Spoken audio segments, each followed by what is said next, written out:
लेके आए, आप अपने किसी ट्रैक पे चलेंगे तो आप कश्मीर की बात करेंगे, आप इंडिया की बात करेंगे। इथे एक महीने की इंपोर्ट पे है, जंग भी नहीं हो सकती। There is a question, this is a very serious thing.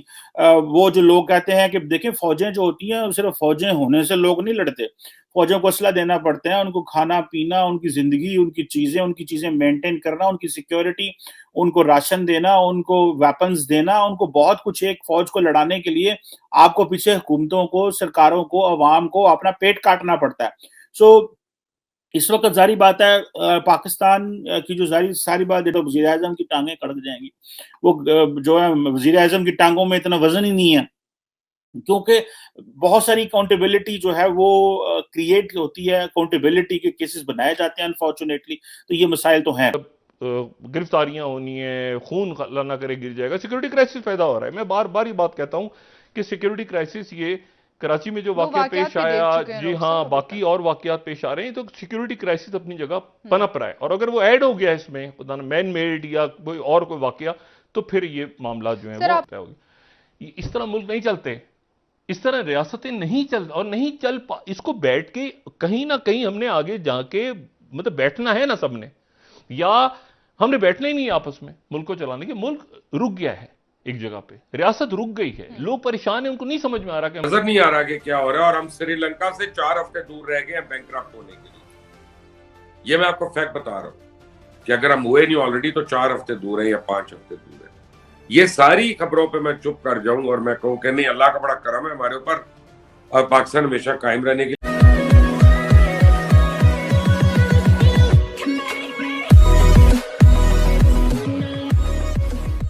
नमस्कार दोस्तों। अगर पाकिस्तानियों से पूछा जाए कि भाई इंडिया के खिलाफ अगर आपको जंग करनी है तो क्या करेंगे, तुरंत कह देंगे हाँ कर देंगे, हमारा जज्बा वजवा ये है। लेकिन यहाँ पर कमर चीमा ने एक चीज़ अच्छी कही है कि जब एक जंग होती है, जब आपको अपनी आर्मी को दूसरी कंट्री की आर्मी के साथ लड़ाना होता है, तब बहुत सारी चीज़ें चाहिए होती है। जैसे कि सबसे पहले पैसा चाहिए होता है, उसके बाद जज्बा बढ़ाना पड़ता है, उसके बाद अगर मान लीजिए कि 1 महीने के लिए लड़ाई चल गई तो उसके लिए आपको जो राशन पानी चाहिए वो चाहिए होता है। सरकार को पीछे यहाँ पर फुल सपोर्ट देना पड़ता है। और जैसे यहाँ पर कमर चुमा ने एक सेंटेंस कहा कि वहाँ सरकार और जनता को अपना पेट काट के ये सब कुछ देना पड़ता है। और क्या पाकिस्तान के पास ऐसी हैसियत है फ़िलहाल कि भाई वो इवन पेट काट कर भी पैसे यहाँ पर लगा सके। अब कई बार डिस्कस होता है कि भाई 2 दिन का 4 दिन का राशन बचा है और आटे की किल्लत हो रही है और ये सारी चीज़ें। लेकिन फिर भी अगर आप पाकिस्तानी आवाम से पूछेंगे तो वो कहेंगे कि हाँ, हम हिंदुओं के साथ लड़ेंगे। इसी के साथ ही वीडियो शुरू करते हैं। लेके आए, आप अपने किसी ट्रैक पे चलेंगे तो आप कश्मीर की बात करेंगे, आप इंडिया की बात करेंगे। इथे एक महीने की इंपोर्ट पे है, जंग भी नहीं हो सकती। There is a question, this is a very serious thing.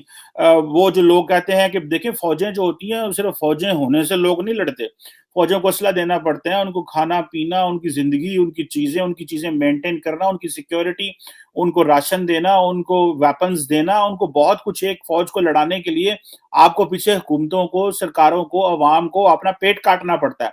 सो इस वक्त जारी बात है, पाकिस्तान के जो फॉरेन अफेयर्स हैं वो स्टैंड स्टिल है, उधर तो चक्कर ही कोई नहीं, फॉरेन पॉलिसी तो है ही कोई नहीं है, क्योंकि इतने जान दे लाले पैन है इंटरनल। उधर इंडिया ने एक स्टेटमेंट दी जो मैंने पहले डिस्कस की, सुनने में इंडियन मीडिया में ये बात आई है और कहा जा रहा है कि जो है वो पाकिस्तान के साथ किसी किस्म का कोई अभी ब्रेक थ्रू, जो ड्रामेटिक ब्रेक थ्रू है वो मुमकिन नहीं है, और नॉर्मलाइजेशन जो है वो अभी हो नहीं सकती। और शहबाज शरीफ की गवर्नमेंट अगर जो है वो एंटी टेरर कमिटमेंट्स करे, एंटी टेरर, ये मैं आपको पहले दोस्तों कई दफा कह चुका हूं कि भारतीय सरकार जो है वो इस तरह की बात ही करेगी, वो पाकिस्तान के साथ आगे जाने वाले नहीं हैं। और पाकिस्तान को बड़ा केयरफुल रहना चाहिए, इस मामले में कोई स्टेटमेंट ही न दें, कहें जी भारत को वो करे जो भारत का दिल कर रहा है। बहुत सारे लोग आजकल, बड़े अफसोस की बात है, मुझे दुख हो रहा है कि पाकिस्तान का मुआवजा आजकल श्रीलंका से हो रहा है। हमें तो ये बनाने चले थे एशियन टाइगर और फंसा गए हमें श्रीलंका के मुकाबले में। और अगर आप पाकिस्तान के उसका फिर पाकिस्तान की सिक्योरिटी पे, पाकिस्तान के लॉ एंड ऑर्डर पे, पाकिस्तान की सोसाइटियल सिक्योरिटी पे बड़े लॉन्ग टर्म नुकसान होंगे, क्योंकि अगर आप गिरफ्तारियां होनी है, खून अल्लाह ना करे गिर जाएगा, सिक्योरिटी क्राइसिस पैदा हो रहा है। मैं बार बार ये बात कहता हूं कि सिक्योरिटी क्राइसिस ये कराची में जो वो वाकया वाकयात पेश भी देख आया, चुके हैं जी डॉक्टर हाँ, साहब अभी बाकी तक। और वाकयात पेश आ रहे हैं, तो सिक्योरिटी क्राइसिस अपनी जगह पनप रहा है। और अगर वो ऐड हो गया इसमें पता ना मैन मेड या कोई और कोई वाकया, तो फिर ये मामला जो है सर, वो आप हाथ से कहते निकल रहे कि जाएंगे। ये हुकूमत की जिम्मेदारी, अगर कुछ मसाइल पैदा होते हैं तो पहले नून लीग हुकूमत पर का जाएगी। पहले मुझे हुकूमत का समझ आए ना, कि मुझे कौन पता हो कि हुकूमत किससे में? बात कर, मतलब है कि एक आपके पास जो है वो एक शख्सियत होती है, तो आप कहते हैं यहां पर एक वजीर, ये बहुत सारी शख्सियत हैं और वो सारे, देखें ये कभी आपने सुना है कि, देखें एक कंपनी में भी एक सीईओ होता है, मतलब एक सीईओ होगा, कभी आपने सुना है कि एक कंपनी में 50 सीईओ हो, 50 लोग हो, 50 के 50 सीईओ हो, तो आखिर में कंपनी का क्या बनेगा? ये यहां पर प्रॉब्लम्स बढ़ते जा रहे हैं, बढ़ते जा रहे हैं, बढ़ते जा रहे हैं, और इसका बोझ कैसे शहबाज शरीफ साहब की, क्योंकि जाहिर है शहबाज शरीफ साहब ही वजीर है, लेकिन आप देखें कुछ हुआ है, कुछ इस तरह मुल्क नहीं चलते, इस तरह रियासतें नहीं चल, और नहीं चल इसको बैठ के कहीं ना कहीं हमने आगे जाके, मतलब बैठना है ना सबने, या हमने बैठना ही नहीं आपस में मुल्क को चलाने के। मुल्क रुक गया है एक जगह पे, रियासत रुक गई है, लोग परेशान हैं, उनको नहीं समझ में आ रहा कि आगे क्या हो रहा है, और हम श्रीलंका से 4 हफ्ते दूर रह गए हैं बैंकक्रप्ट होने के लिए। ये मैं आपको फैक्ट बता रहा हूं कि अगर हम हुए नहीं ऑलरेडी तो 4 हफ्ते दूर है या 5 हफ्ते दूर है। ये सारी खबरों पे मैं चुप कर जाऊं और मैं कहूं कि नहीं, अल्लाह का बड़ा करम है हमारे ऊपर, और पाकिस्तान हमेशा कायम रहने के लिए। इस वक्त पूरे मुल्क में एक अनारकी की सूरत हाल है, जैसे मार धाड़, खून खराबा और गिरफ्तारियों का खर्चा पहले मैं आपको अपनी वीडियोस में बताता रहा हूं, उसका सिलसिला शुरू हो चुका है। कई दिनों से आपके सामने वीडियोस में कह रहा था, लेकिन नहीं मान रहे थे लोग। अब सियालकोट पे जो कुछ हुआ वो सब आपके सामने, और जो आप अपने जलसों में इंडिया की मिसाल देते हैं कि इंडिया रूस से सस्ता तेल और गैस हासिल कर रहा है, तो पहले मैं आपको बता दूं कि इंडिया और रशिया का मुआहदा जो है वो 40 साल पुराना है, आज का नहीं है। उनके तहत वो आपस में तजारत पहले से कर रही है, उनकी पाइपलाइंस बनी हुई है, और ये मुआहदे पुराने होने की वजह से इंडिया को इस वक्त फायदा हासिल है। इस तजारत के बदले कोई मुल्क इंडिया पे पाबंदियां नहीं लगा सकता, लेकिन पाकिस्तान ऐसा करता है तो सूरत हाल मुख्तलिफ है। इंडिया जो है उन्होंने ये कह दिया है कि हम पाकिस्तान से कुछ एक्सपेक्ट नहीं करते, कोई ड्रामेटिक, नथिंग ड्रामेटिक जो है वो हम पाकिस्तान से एक्सपेक्ट करते हैं, कुछ भी नहीं एक्सपेक्ट करते। और वो उनकी वो जो बातें मैं आपको बता रहा था, बार बार मैं अपने इस यूट्यूब पे आपसे बात कर रहा हूँ, डिस्कशन कर रहा हूँ, और आप लोगों को बता रहा हूँ कि इंडिया ने एक ही चीज रखनी है कि जी टेरर टेरर टेरर, वो इस चीज पे वो फोकस कर रहे हैं जी, टेररिज्म को बंद करें, और आप नॉर्मलाइजेशन चाहते हैं, क्योंकि इंडिया को जरूरत ही नहीं है पाकिस्तान की। इंडिया अगर आज पाकिस्तान से चीजें नॉर्मलाइज करता है तो वो पाकिस्तान का फायदा, इंडिया का तो फायदा नहीं है। इंडिया तो ऑलरेडी ग्लोबली मेन स्ट्रीम्ड है, मेन स्ट्रीम तो पाकिस्तान ने होना, तो वो क्यों कर हमसे बात करें? तो वो जो इस वक्त अगर अमेरिकन पाकिस्तान से नाराज हैं, यूरोपियंस पाकिस्तान से नाराज हैं, उसकी बहुत सारी वजूहात मैं डिस्कस कर सकता हूँ, माजी में बहुत सारी मैंने की भी है। गो के जनरल पब्लिक, आम पब्लिक जो अवाम है वो नहीं समझती। हर बंदा अमेरिका, यूरोप, कनाडा का वीजा लेना चाहता है और गालियां भी निकालना चाहता है। ये डबल स्टैंडर्ड है पाकिस्तानियों के बहुत ज्यादा। खैर एनी हाउ, मेरा पॉइंट जो है आज ये है कि इंडिया बात नहीं करना। सिंधु देश का वो आजाद, मुर्दाबाद मुर्दाबाद, पाकिस्तान मुर्दाबाद, मुर्दाबाद मुर्दाबाद। कल शाम पाकिस्तान मुखालिफ नारों की गूंज ने दिलों को दहला दिया। मीडिया से इन खबरों का ब्लैकआउट करने के बाद ये यकीन कर लिया गया कि ये खबर कहीं बाहर नहीं जाएगी। प्रोटेस्ट पूरे पाकिस्तान में जारी हैं।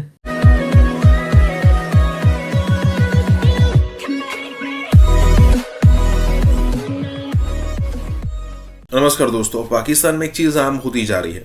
पाकिस्तान में एक चीज़ आम होती जा रही है कि ये पाकिस्तान बैशिंग खुलेआम हो रही है। पाकिस्तान मुर्दाबाद अब आम होता है। अब आप सोचोगे कि भाई आम होता है तो पहले तो सुना नहीं था, पहले भाई मीडिया दिखाता नहीं था। आज भी पाकिस्तान के अंदर आर्मी की तरफ से जब एक कॉल आता है कि आपको ये न्यूज़ नहीं दिखानी, तो उसको नहीं जगह मिलती।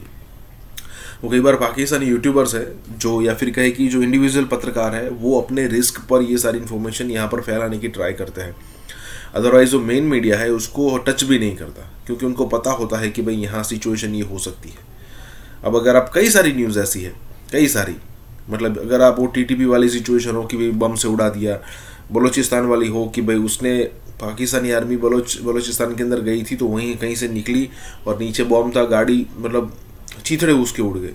कई सारी न्यूज़ ऐसी है जिसको यहाँ पर दिखाया नहीं जाता, लेकिन अब सोशल मीडिया है तो न्यूज़ तो छुपेगी नहीं, कोई ना कोई उसको वीडियो उतार लेगा और चढ़ा देगा फेसबुक, इंस्टाग्राम या फिर कहीं और। इसी के साथ ही वीडियो शुरू करते हैं। चल रहा है सिंधु देश, सिंधु देश, जीएम सैयद, सिंधु देश का वो आजाद, मुर्दाबाद मुर्दाबाद, पाकिस्तान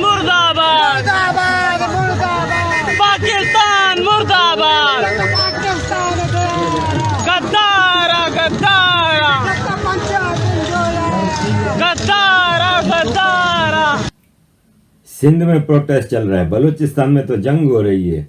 ये रोज की खबरें हैं। 4 FC वाले मार दिए गए कोयटा के करीब एक बम धमाके में। बलूचिस्तान में रोज की खबरें हैं, वहां पे मीडिया एम्बार्गो है, इसलिए खबरें बाहर नहीं आती। ये एक जंग चल रही है बलूचिस्तान में।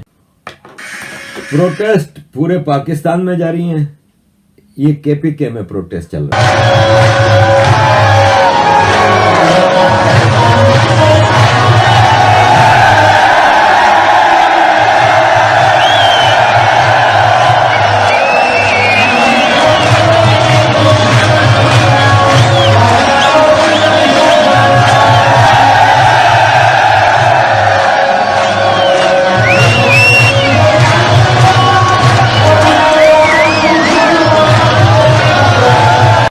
एक ऐसी खबर जिसका मीडिया से दीदा उदानिस्ता ब्लैकआउट किया आपको देने के लिए जा रहा हूं। कराची के एक निजी अस्पताल, स्टेडियम रोड पर वाकई कराची के एक निजी अस्पताल में कल शाम पाकिस्तान मुखालिफ नारों की गूंज ने दिलों को दहला दिया। यह अलग बात कि यह गूंज सिर्फ ब्लडी सिविलियंस के कानों में आई या फिर उन लोगों के जिनके शऊर अभी तक थोड़े बहुत किसी न किसी हवाले से जिंदा हैं।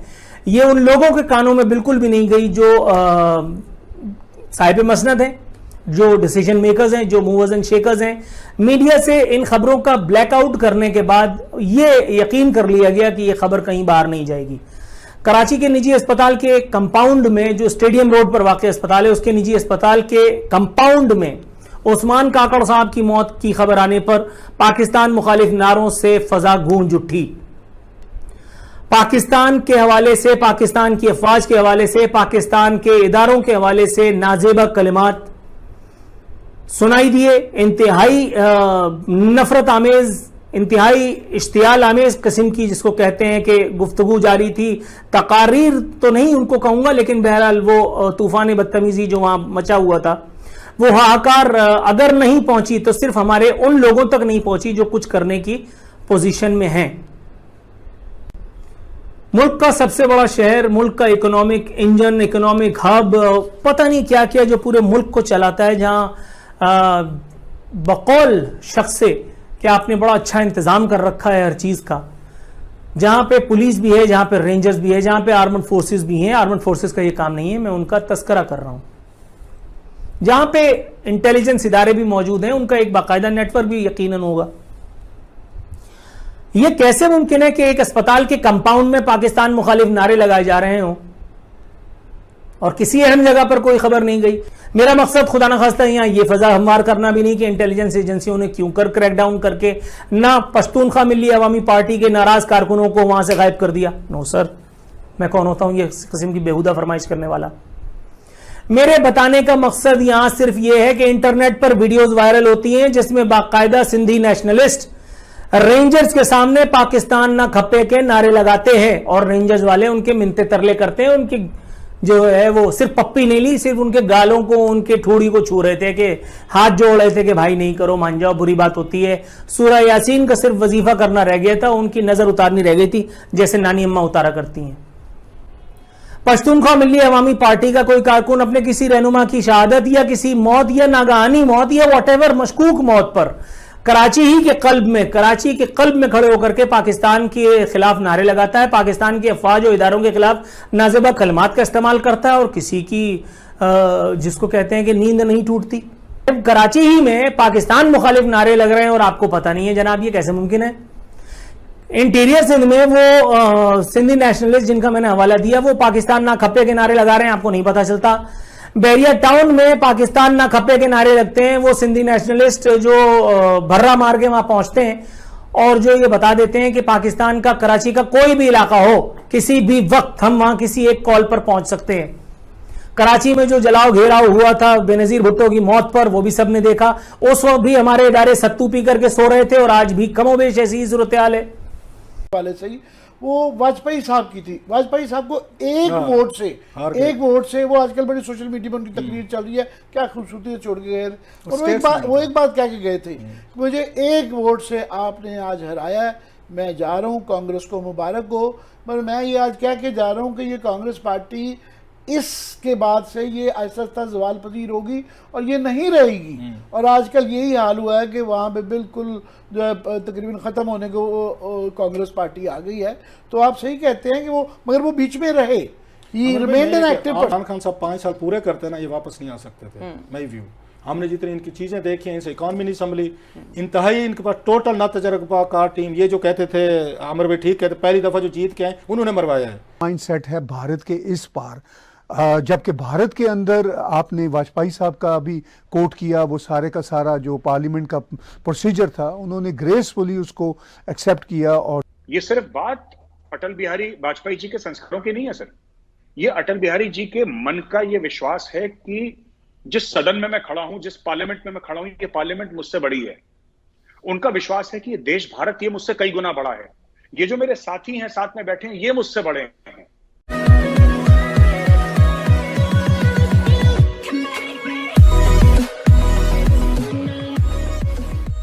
नमस्कार दोस्तों, अब देखिए पाकिस्तान के अंदर एक आम चीज़ है कि अगर यहाँ पर इलेक्शन होने के बाद जो भी पार्टी हारती है उसको मानने से मना कर देती है, रिजल्ट को मानने से। इंडिया में कभी ऐसा नहीं हुआ। यहाँ पर चाहे वो स्टेट इलेक्शन हो, मतलब विधानसभा के हो, चाहे लोकसभा हो, मतलब जनरल इलेक्शन हो, कभी भी किसी भी पार्टी ने नो डाउट दूसरी पार्टी के बारे में कुछ ना कुछ बोला होगा जो सामने वाले को अच्छा नहीं लगेगा, लेकिन कभी ऐसा नहीं कहा कि हम इस इलेक्शन को मानते नहीं हैं या फिर इस रिजल्ट को हम यहाँ पर मानते नहीं हैं। पाकिस्तान में एक आम बात है। यहाँ पर एक और एग्जांपल यहाँ पर डिस्कस किया जा रहा है कि जब अटल बिहारी वाजपेयी की सरकार थी, शायद 13 महीने वाली सरकार थी, और उस समय जब जयललिता ने जो कि उसको वो एनडीए को सपोर्ट कर रही थी, नेशनल डेमोक्रेटिक अलायंस, जो कि बीजेपी लीड था, है आज भी, उसको जब सपोर्ट करती थी और उन्होंने फिर यहाँ से अपना जो सपोर्ट था वो वापस ले लिया, तो उसके बाद विश्वास यहाँ पर प्रस्ताव पारित किया गया और उसके बाद बीजेपी को यहाँ पर अपनी मेजोरिटी साबित करनी थी, एनडीए को साबित करनी थी। एक वोट से नहीं कर पाए, वो एक वोट से हार गए। तो यहाँ पर उसी बात को डिस्कस किया जा रहा है। इसके साथ ही वीडियो शुरू करते हैं। सही, वो वाजपेयी साहब की थी। वाजपेयी साहब को एक वोट से वो आजकल बड़ी सोशल मीडिया पर उनकी तकरीर चल रही है, क्या खूबसूरती से छोड़ के गए। और वो एक बात कह के गए थे, मुझे एक वोट से आपने आज हराया है, मैं जा रहा हूँ, कांग्रेस को मुबारक हो। पर मैं ये आज कह के जा रहा हूँ कि ये कांग्रेस पार्टी इसके बाद से ये आहिस्ता आहिस्ता जवाल पजीर होगी और ये नहीं रहेगी। और आजकल यही हाल हुआ है कि वहाँ पे बिल्कुल जो है तकरीबन ख़त्म होने को कांग्रेस पार्टी आ गई है। तो आप सही कहते हैं कि वो, मगर वो बीच में रहे, ही रिमेन्ड एन एक्टिव पर्सन। बड़ी अच्छी बात की आप, और मैं सबसे ज़्यादा बात, अगर इमरान खान साहब 5 साल पूरे करते ना, ये वापस नहीं आ सकते थे। मैं व्यू हमने जितनी इनकी चीज़ें देखी हैं, इनसे इकॉनमी नहीं संभली, इंतहाई इनके पास टोटल ना तजर्बाकार टीम। ये जो कहते थे आमिर भाई ठीक कहते, पहली दफ़ा जो जीत के आए उन्होंने मरवाया है। आपने लड़के उठाए हैं, उठा के उनको टॉप पोजीशन फेडरल मिनिस्टर बना दिए। वो किसी से संभाले नहीं गया, किसी सीधे मुंह से उन्होंने बात ही नहीं की। ना इकॉनमी का पता था उनको, ना चीज़ों का पता था, ना समझ थी। सो ये जो ट्रेनिंग एट जॉब हुई है इमरान खान साहब की, वो ले बैठे, इनसे तो इकॉनमी यहाँ से निकल गई थी। ये तो खुद मानते थे। बिजली गैस की कीमतें देख के IMF को अभी जो इन्होंने सरेंडर किया था, जो स्टेट बैंक वाला बिल पास किया था, जिस तरह की इन्होंने आके खुद मुख्तारी इन्होंने सेल आउट की थी, इमरान खान साहब के हाथ से चीजें निकल चुकी थी। वो ठीक कह रही हैं, इनको दोबारा एक वो इंजेक्शन लग गया है कि अगर जो बिल्कुल आमिर भाई ठीक कह रहे हैं, इनके इर्द गिर्द जो है ये तमाम हाकिश लोग हैं, वो इनको नीचे नहीं आने देंगे, बांस पे बिठाई रखेंगे कि आपने बैठे रहने नीचे, बल्कि हो सकता है मजीद ऊपर करते जाए इनको। सो इमरान खान साहब को ड्राइंग बोर्ड की तरफ जाने। आप बड़ी इंपॉर्टेंट बात कर रहे थे कि यार ये अफसोस की बात है कि हम एक ही तरह के लोग हैं, और ये ऐसा माइंडसेट क्यों है पाकिस्तान, क्यों ऐसा माइंडसेट है भारत के इस पार, जबकि भारत के अंदर आपने वाजपेयी साहब का अभी कोट किया, वो सारे का सारा जो पार्लियामेंट का प्रोसीजर था उन्होंने ग्रेसफुली उसको एक्सेप्ट किया। और अटल बिहारी वाजपेयी जी के संस्कारों की नहीं है सर, ये अटल बिहारी जी के मन का ये विश्वास है कि जिस सदन में मैं खड़ा हूं, जिस पार्लियामेंट में मैं खड़ा हूं, ये पार्लियामेंट मुझसे बड़ी है। उनका विश्वास है कि ये देश भारत ये मुझसे कई गुना बड़ा है। ये जो मेरे साथी हैं साथ में बैठे हैं ये मुझसे बड़े हैं, ये उनका मानना है। उनका ये मानना है कि मैं अटल बिहारी वाजपेयी जी की बात कर रहा हूं, अटल जी का यह मानना था उस वक्त कि मैं इस देश से छोटा हूं, मैं पार्लियामेंट से छोटा हूं। इमरान खान का यह मानना है कि मैं पाकिस्तानी पार्लियामेंट से बड़ा हूं, इसलिए बोला कि रफा दफा करो। स्पीकर को बोल दिया उसने, डिप्टी स्पीकर को, सूरी साहब को बता दिया, सूरी साहब ने कुछ वो पढ़ के वो चिट्ठा पर्चा पढ़ दिया, वहां पे फवाद चौधरी ने ड्रामा कर दिया, हो गया खत्म का। So this is how little they think of their own parliament. जब आप खुद अपने पार्लियामेंट को कुछ नहीं समझेंगे, फिर आप कहते हैं भारत साजिशें कर रहा है। दुनिया हमारी इज्जत नहीं करती। अरे आपको इतना बड़ा मौका मिला अपनी खुद के पार्लियामेंट की इज्जत, अपनी नेशनल असेंबली की इज्जत करने का, आप वोट की इज्जत बात करते हैं। वोट को छोड़िए ना, वो तो छोटी चीज है।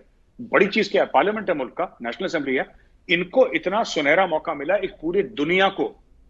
हर समय दुनिया कहती थी हाइब्रिड डेमोक्रेसी है, आर्मी रूल है। अगर इमरान खान ये कहता कि ठीक है, I agree for a vote count, show off strength होनी चाहिए, मैं सामने हाजिर हूंगा, मेरा टेस्ट लो। हार गया तो ठीक है, कोई बात नहीं, जीत गया तो फिर मैं फातेह हूं। दुनिया को कितना बढ़िया मैसेज जाता कि हाँ पाकिस्तान एक ऐसा मुल्क है जहां पे रूल ऑफ लॉ है। अब लोग ये कहने लगे कि साहब जंगल है ये। और इस मुल्क का पहले बेड़ा गर्क हुआ है। अपोजिशन करें, टाइट होकर करें। इन पे केसेस हैं, इनको सेटल ना करने दें केसेस। नवाज शरीफ साहब पे केसेस हैं, हमजा पे केसेस हैं, ये शहबाज शरीफ पे केसेस हैं। और हमारी किस्मत देखें, जो हमारा रोना कि इमरान खान साहब नाकामी का क्या निकला है। उस नाकामी में से वो लोग इस मुल्क के आके वजीर आजम और वजीर आला बन रहे हैं जो नैब के मुलजिम हैं और जमानतों पे हैं। इससे कोई बड़ी डिजास्टर होगी किसी मुल्क के लिए। And who is responsible? कि खान साहब था ना, कि आपने इस मुल्क को, चीजों को इतना आगे लेकर जाते, इतने अच्छे तरीके से आप चीजें चलाते। इमरान, इन्होंने 1 दर्जन से ज्यादा स्कैंडल दिए हुए, मतलब एनर्जी का आप इनसे पूछ, आमिर भाई ने, आप इसके मौजूद थे, इन्होंने दर्जनों स्कैंडल दिए चीजें उनके कान पे, बल्कि हमें उल्टा पता क्या काट दुनिया के साथ खराब किए हैं। यानी दुनिया जब हम कहते हैं तो वेस्टर्न वर्ल्ड है, IMF ने वो कर्जा रोक दिया। तो इस सारी सूरत हाल में इमरान खान अचीव क्या करना चाहते थे? क्या आपको नजर आता है क्या वो अचीव करना चाहते थे? वो तो मुल्क का, देश का बेड़ा गर्क कर रहे हैं और कर चुके हैं। जहां तक हमारे पॉलिसी मेकर्स हैं सर, वो पाकिस्तान के ऊपर कमेंट करते नहीं है sir. For a very long time Modi सरकार की पॉलिसी रही है कि पाकिस्तान के ऊपर कुछ कमेंट नहीं करते सर, जब तक कि बहुत कोई बड़ी चीज ना हो जाए sir. We don't comment. Basically क्या है कि दे डोंट, मुझे ऐसा लगता है, ये मेरा मानना, I could be wrong sir, हो सकता है मैं गलत बोल रहा हूं, पर मुझे ऐसा लगता है जितना भी मैंने बात करी सर लोगों से, डायरेक्टली नहीं बोला उन्होंने, किसी ने, मैं ये तो नहीं कहूंगा कि किसी ने मुझे डायरेक्टली मुंह पे बोला है, लेकिन हमारे फॉरेन ऑफिस वाले उनके रडार में पाकिस्तान नहीं है सर।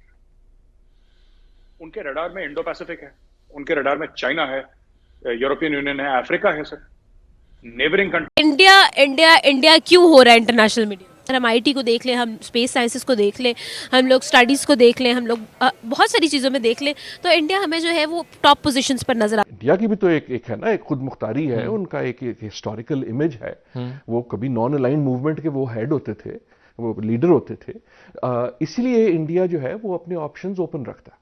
आप अच्छा, इंडिया जो है वो एक अपनी इंडिपेंडेंट पॉलिसी रखता है। इंडिया का तो देख लें, वो रशिया से ऑयल ले रहे हैं, तो व्हाइट हाउस के उसकी स्टेटमेंट कल दोबारा आई है, उन्होंने कहा ये जो सैंक्शन है ये इंडिया पे अप्लाई नहीं होती। अब आप इमेजिन करें ना कि किस तरह व्हाइट हाउस क्लैरिफिकेशंस दे रहा है व्हेन इट कम्स देयर। इस पावर इन एशिया एक बहुत बड़ी प्राउड मोमेंट है इंडियंस के लिए, इंडिया के लिए, इंडिया की गवर्नेंस के लिए, जो है वो एक बहुत ही अच्छा पे बैक है। जितनी उन्होंने मेहनत की, जितनी सेक्रीफाइसेस की।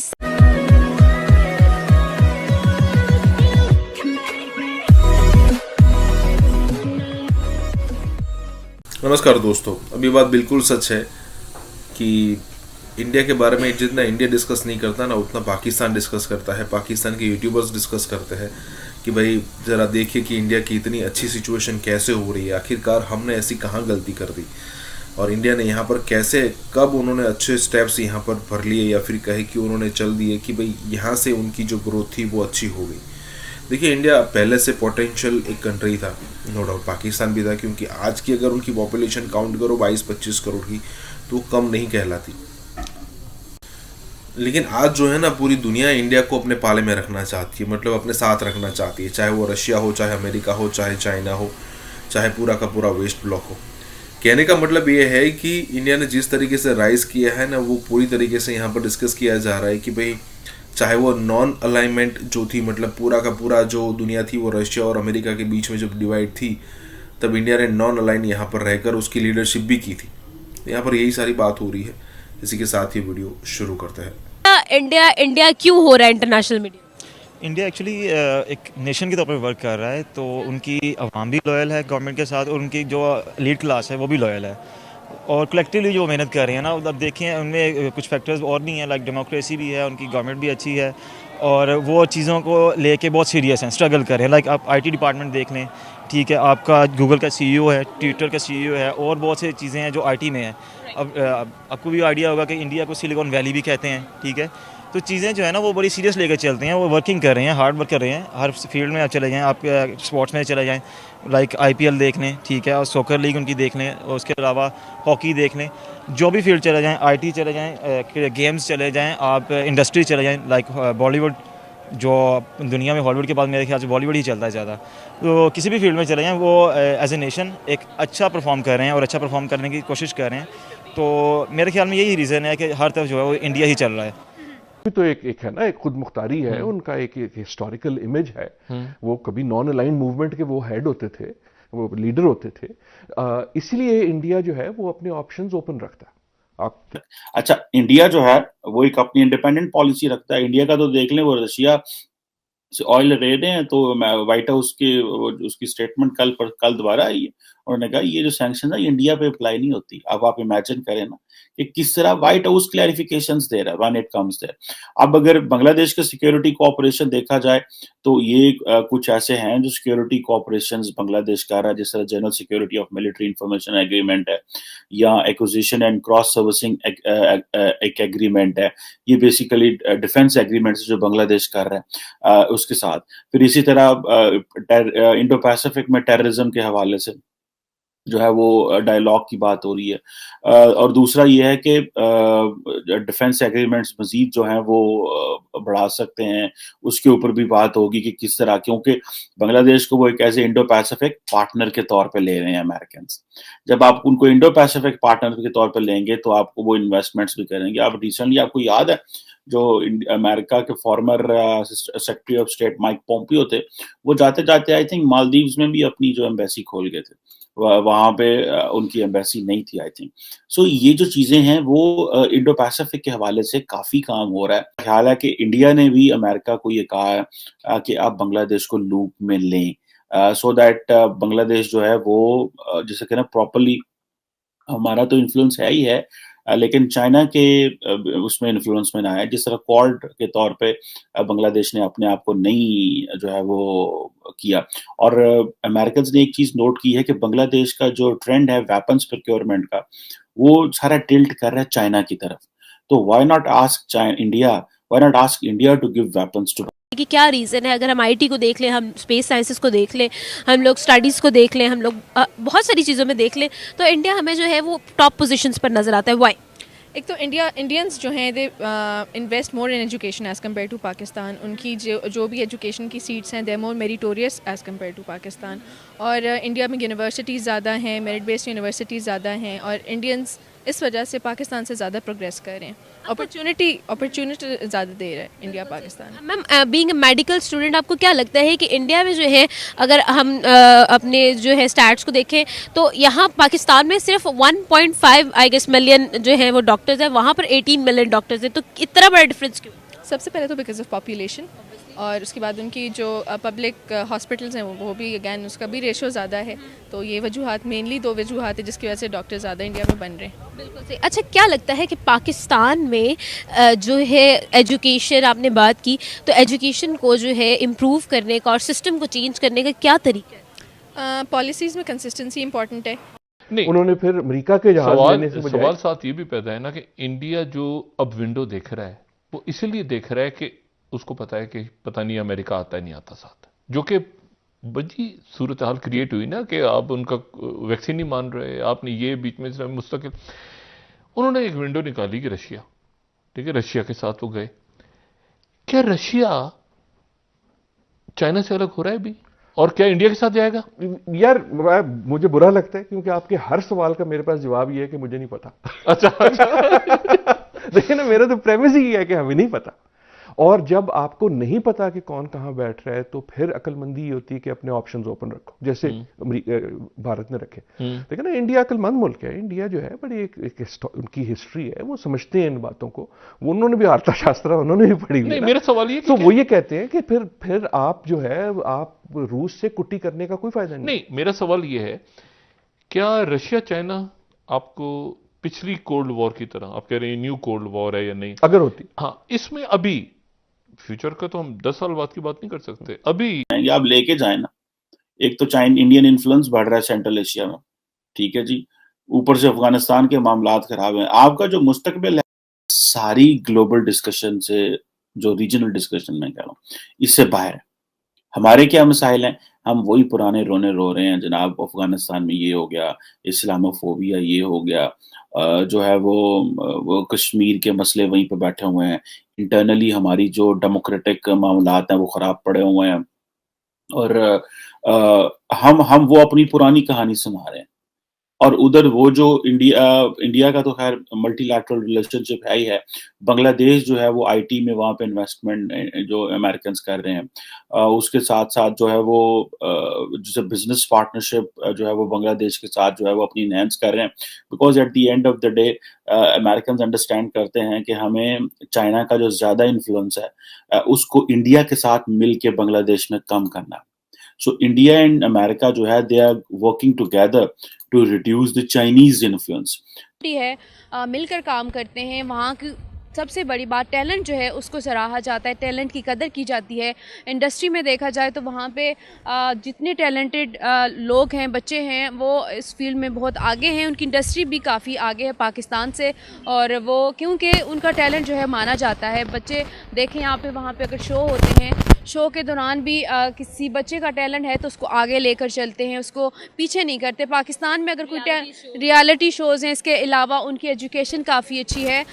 उनका देखा जाए तो जो रेडी लगाने वाला भी उनका बंदा है या कोई भी रेडी भी लगाता है, उसकी इंग्लिश भी काफ़ी अच्छी है, उसको भी काफ़ी इल्म होता है, उसके पास भी एजुकेशन होती है। और इसके अलावा अगर देखा जाए उसमें वहाँ की लड़कियां जो हैं वो भी काफ़ी आगे हैं। जैसे हमारी सानिया मिर्ज़ा हमारी भाभी हैं, वो भी खातून हैं वहाँ की इंडिया में, वो भी उन्होंने भी अपना लोहा वहाँ पे मनवाया हुआ है। वो भी मुझे ये लगता है कि हमें अपनी पाक फ़ौज को इस तरह सरेआम गालियाँ नहीं निकलवानी चाहिए, और ना ही इस तरह से हमें उनको तमाशा बनाना चाहिए। यही भारत चाहता है, याद रखिएगा। अब ये खुली खुली बगावत वाली बातें हैं नाज़रीन, इतनी वीगो कहाँ से लाओगे? इसका मतलब क्या है? मुझे बताने की आपको ज़रूरत नहीं है। वीगो है कि आपके पास एटम बम हो। भारत चाहेगा आपके पास ये हथियार हो? नहीं चाहेगा। तो इस हथियार को ख़त्म करने से पहले सबसे पहले किसको ख़त्म करना होगा? अवाम का ट्रस्ट किस पर से उठाना होगा? वो है आपकी पाक फौज। मतलब कतई तौर पर यह नहीं है कि आप इस परचम की तौहीन करें, इसकी किसी भी सूरत इजाज़त नहीं दी जा सकती। ये वीडियो मैं आपको दिखा रहा हूँ, जिस वीडियो के अंदर जो एक पाकिस्तानी तहरीक इंसाफ का कारकुन है, वो पीटीआई के झंडे लगा के और बल्ले के निशान के साथ बैठकर ना सिर्फ पाकिस्तान के खिलाफ गुफ्तगू कर रहा है, बल्कि पाकिस्तान के इस झंडे को सरेआम जला भी रहा है और उसके साथ साथ धमकियां भी दे रहा है। और ये तबाह करना हो तो वहां लोगों में यह बता दिया जाए लोगों को कि आपकी हिफाजत करने वाले आपके दुश्मन है, तो सोसाइटी खुद ही जो है वो खत्म हो जाती है। तो इस वक्त आपको बताया जा रहा है आजादी आजादी के जो नारे लगाए जा रहे हैं, ये बहुत खतरनाक है। जो नारे लग रहे हैं, इस पे अगर अब आज किसी ने सही तरीके से ना सोचा तो दिन फिर पाकिस्तान के भी कहते हैं उल्टी गिनती शुरू हो चुकी है।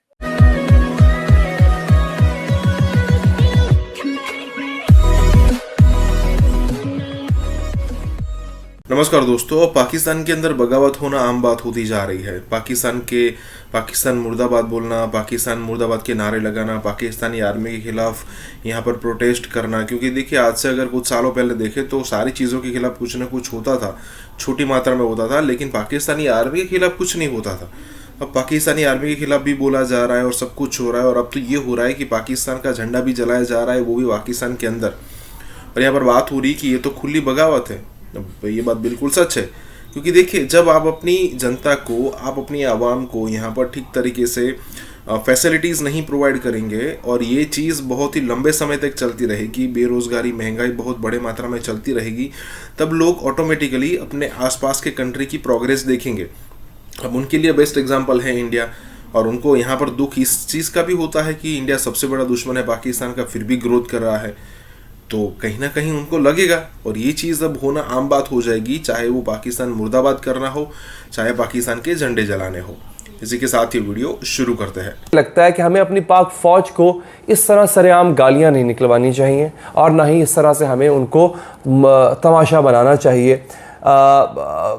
यही भारत चाहता है, याद रखिएगा। आप मुझे एक बात बताएं, आपकी वो पाकिस्तानी फौज जो आपके एटमी हसासों की, आपके एटमी हथियारों की जामिन भी है, उनकी हिफाजत भी कर रही है, क्या वो पाकिस्तानी फ़ौज अमेरिका को अच्छी लगेगी? क्या ये पाकिस्तानी फ़ौज अमेरिका की आंखों में खटकती नहीं होगी? मुमलिकत खुदादात हमारा जो है, हमारा जो मुल्क पाकिस्तान है, वो इस्लाम का, आलम इस्लाम की वाहिद न्यूक्लियर पावर है, वाहिद एटमी ताकत है। आपका एटम बम जो है ना, वो आपके थाने का जो SHO है ना जनाब, उसने हिफाजत नहीं करनी होती। आपके एटम बम की हिफाजत आपका आर्मी चीफ करता है, आपकी पाक फ़ौज करती है। इसराइल को मंजूर है कि आपके पास एटम बम हो, अमेरिका चाहता है कि आपके पास एटम बम हो, भारत चाहेगा आपके पास ये हथियार हो? नहीं चाहेगा। तो इस हथियार को ख़त्म करने से पहले, सबसे पहले किसको ख़त्म करना होगा? अवाम का ट्रस्ट किस पर से उठाना होगा? वो है आपकी पाक फ़ौज। याद रखिए, आप तहरीक इंसाफ से, इमरान खान से बिल्कुल मोहब्बत कीजिए, आपको कोई नहीं रोकता, वो आपका लीडर है, आप उससे लाख दफ़ा मोहब्बत कीजिए, लेकिन याद रखिए दुश्मन के प्रोपेगेंडा में मत आइए। अपने लीडर से मोहब्बत में आप आर्मी को गाली मत दीजिए। आप अपने इस इंस्टीट्यूशन को, इस इदारे को जो आपकी हिफाजत का जामिन है, उसे गाली मत दीजिए। यही दुश्मन चाहता है, वो यही फूट चाहता है। मतलब कतई तौर पर यह नहीं है कि आप इस परचम की तौहीन करें, इसकी किसी भी सूरत इजाज़त नहीं दी जा सकती। ये वीडियो मैं आपको दिखा रहा हूँ, जिस वीडियो के अंदर जो एक पाकिस्तानी तहरीक इंसाफ का कारकुन है, वो PTI के झंडे लगा के और बल्ले के निशान के साथ बैठकर ना सिर्फ पाकिस्तान के खिलाफ गुफ्तगू कर रहा है, बल्कि पाकिस्तान के इस झंडे को सरेआम जला भी रहा है और उसके साथ साथ धमकियां भी दे रहा है। और ये सब कुछ होना है और ये सब कुछ होगा, आने वाले दिनों में होगा, क्योंकि इमरान खान साहब की अना के आगे कोई और चीज़ वैल्यू नहीं रखती। अगर ऐसा ना होता तो ये ना होता जो इस वक्त आपके सामने है। इमरान खान साहब के इक़्तिदार से अलग होने के बाद या अलग होने से पहले जो उन्होंने गद्दार और मुहब्ब वतन की लड़ाई शुरू की थी, उसके पस मंज़र में ये तमाम चीज़ें मौजूद थी। उन्हें पता था कि मैंने किस सिमत में जाना है, मैंने कौन से महाज को टच करना है, और मैंने पाकिस्तान के अवाम को ये जो गद्दार और मुहब्ब वतन की ये जो डिवीजन है, इस डिवीजन के अंदर ला के किस तरह खड़ा। सुप्रीम कोर्ट को धमकियां दी जा रही हैं, एस्टैब्लिशमेंट को धमकियां दी जा रही हैं और कहा जा रहा है देखो अवाम ने रात को 12 बजे अदालत लगाई है। तारड़ साहब, क्या इमरान खान साहब अवाम को फौज और जुडिशरी के मुकाबले में लाके खड़ा कर रहे हैं? इस सिनेरियो को आप कैसे देखते? कैसे ट्रोलिंग की जा रही है इस वक्त फौज के खिलाफ, लेकिन उसकी वजह यह है कि ये इन्हीं लोगों ने इनका ये जो प्रोजेक्ट इमरान था, ये इन्होंने लॉन्च किया था। अब वो बिगड़ चुके हैं। अब उनके ऊपर जब तक वो सख्ती नहीं की जाएगी, वो ये कंट्रोल नहीं आएगा, ये कैंसर की तरह फैलता जाएगा। लेकिन इस वक्त ये कंट्रोल करने की जरूरत है, क्योंकि आज जो एक फेडरल वजीर हैं पिंडी में खड़े होके, उन्होंने ऐलान किया है कि खाना जंगी आगे होगी। इमरान लॉन्च करने वाले थे, अब उनके ऊपर ये उनके ऊपर ये आ चुका है कि they started this, now they have to close this. और अगर नहीं कर पाए तो इसकी प्राइसें हमारी आने वाली नस्लें पे करेगी। सबसे बड़ी प्राइस तो अभी आप पे करेंगे, जो आपने अपने आप को आइसोलेट कर लिया है। आपने अपनी खारजा पॉलिसी पे जो आपने वो क्या कहते हैं अटैक किया है खुद ही, और सेल्फ डिस्ट्रक्टिव, आपने उस पे सर्जिकल स्ट्राइक की अपनी फॉरेन पॉलिसी पे और अपने फॉरेन रिलेशनशिप पे। You are completely isolate. Bajwa खुलकर सामने आ। जनरल बाजवा के ऊपर बहुत तनकीद की जा रही है कि बाजवा साहब ने जो है वो या साथ नहीं दिया इमरान खान का, या इमरान खान के साथ खिलाफ जो कुछ हुआ है उसके पीछे हमारी पाकिस्तानी इस्टेब्लिशमेंट है। ये बात पाकिस्तान तहरीक इंसाफ के सपोर्टर को खुलेआम तो बताई तो नहीं गई, लेकिन तासुर जो दिया गया है वो यही दिया गया है। और पाकिस्तान तहरीक इंसाफ का सपोर्टर ये समझता है कि जो कुछ हो रहा है उसके पीछे एक तो अमेरिका है ही है, क्योंकि इमरान खान साहब ने खुल के उसका नाम ले दिया, लेकिन इसके साथ साथ उसके पीछे हमारी इस्टेब्लिशमेंट भी है। तो ये बात जो है, ये बात भी की जा रही है। अच्छा जनाब, अब आगे आपको बताते हैं। एक और साहब ने उठाया हुआ है एक बैनर, लिखा हुआ है इन साहब के बैनर पे, इतनी वीगो कहां से लाओगे। अब ये खुली खुली बगावत वाली बात है नाज़रीन, इतनी वीगो कहां से लाओगे, इसका मतलब क्या है मुझे बताने की आपको जरूरत नहीं है। खतरनाक एक स्टेट के लिए हुआ है। जब आप ग्रीक हिस्ट्री पढ़ते हैं, ग्रीक सिविलाइजेशन, रोमन सिविलाइजेशन पढ़ते हैं, तो उसमें यह बताया जाता है कि जब सोसाइटी को तबाह करना हो तो वहां लोगों में यह बता दिया जाए लोगों को कि आपकी हिफाजत करने वाले आपके दुश्मन है, तो सोसाइटी खुद ही जो है वो खत्म हो जाती है। तो इस वक्त आपको बताया जा रहा है आजादी आजादी के जो नारे लगाए जा रहे हैं, ये बहुत खतरनाक है। जो नारे लग रहे हैं, इस पे अगर अब आज किसी ने सही तरीके से ना सोचा तो दिन फिर पाकिस्तान के भी कहते हैं उल्टी गिनती शुरू हो चुकी है। जी बिल्कुल सही कह रहे हैं आप तार साहब। और इसमें देखें, बड़ी जो आने वाली हुकूमत है उसके लिए बड़े चैलेंजेस हैं कि उन्होंने आइंदा इस चीज़ों को कैसे देखना है, क्या अकाउंटेबिलिटी करनी है, और जो उन्होंने भी केसेस बनाने हैं, क्या इन्होंने जो करप्शन की हुई है वो पता चले कि ये किस तरह अदारों को चलाते रहे और माहौल किस तरह पाकिस्तान में रहा, क्या पाकिस्तान आज इस हालत में पहुंच गया, इसकी इंक्वायरी होनी चाहिए, पता लगना चाहिए। और इमरान खान साहब जो हैं वो अगर अपोजिशन में है तो अब हुकूमत का काम है कि जरा अकाउंटेबिलिटी जो करें कि पता लगे ये जो लोग आए थे ये कौन लोग हैं और ये क्या करते रहे मुल्क के साथ खिलवाड़, और क्या हम इसी तरह तजर्बे करते रहेंगे। अब इमरान खान सड़कों पे आ गए हैं, इससे पहले अपोजिशन सड़कों पे थी, और इनका क्या है तारड़ साहब, ये तो एलीट है सारी की सारी, इनको क्या फर्क पड़ता है। जो मारा तो वो गरीब जाता है, जिसकी दिहाड़ी जो है वो जाती है, जिसका चूल्हा शाम को नहीं जलता। बड़े मुश्किल हालात हैं। लेट्स सी आइंदा हमारे आने वाले दिनों में क्या होता है। Thank you very much Tarar साहब। सर, कमजोर दिल अफराद और डिप्रेशन के मरीजों को ये वीडियो नहीं देखना चाहिए। और इस वक्त पाकिस्तान की सालमियत एक इंतहाई खतरे में पड़ चुकी है।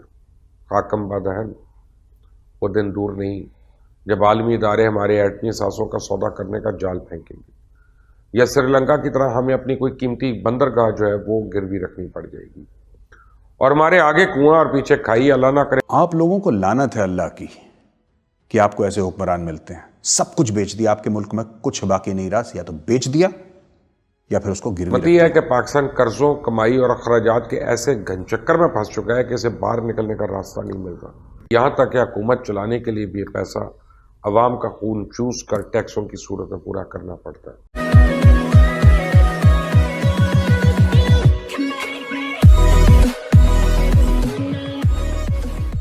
नमस्कार दोस्तों, अब देखिए पाकिस्तान का आप सबको पता है कि एक तरीके से बहुत ही बढ़िया फंडिंग जाता है खालिस्तान सपोर्टर्स को।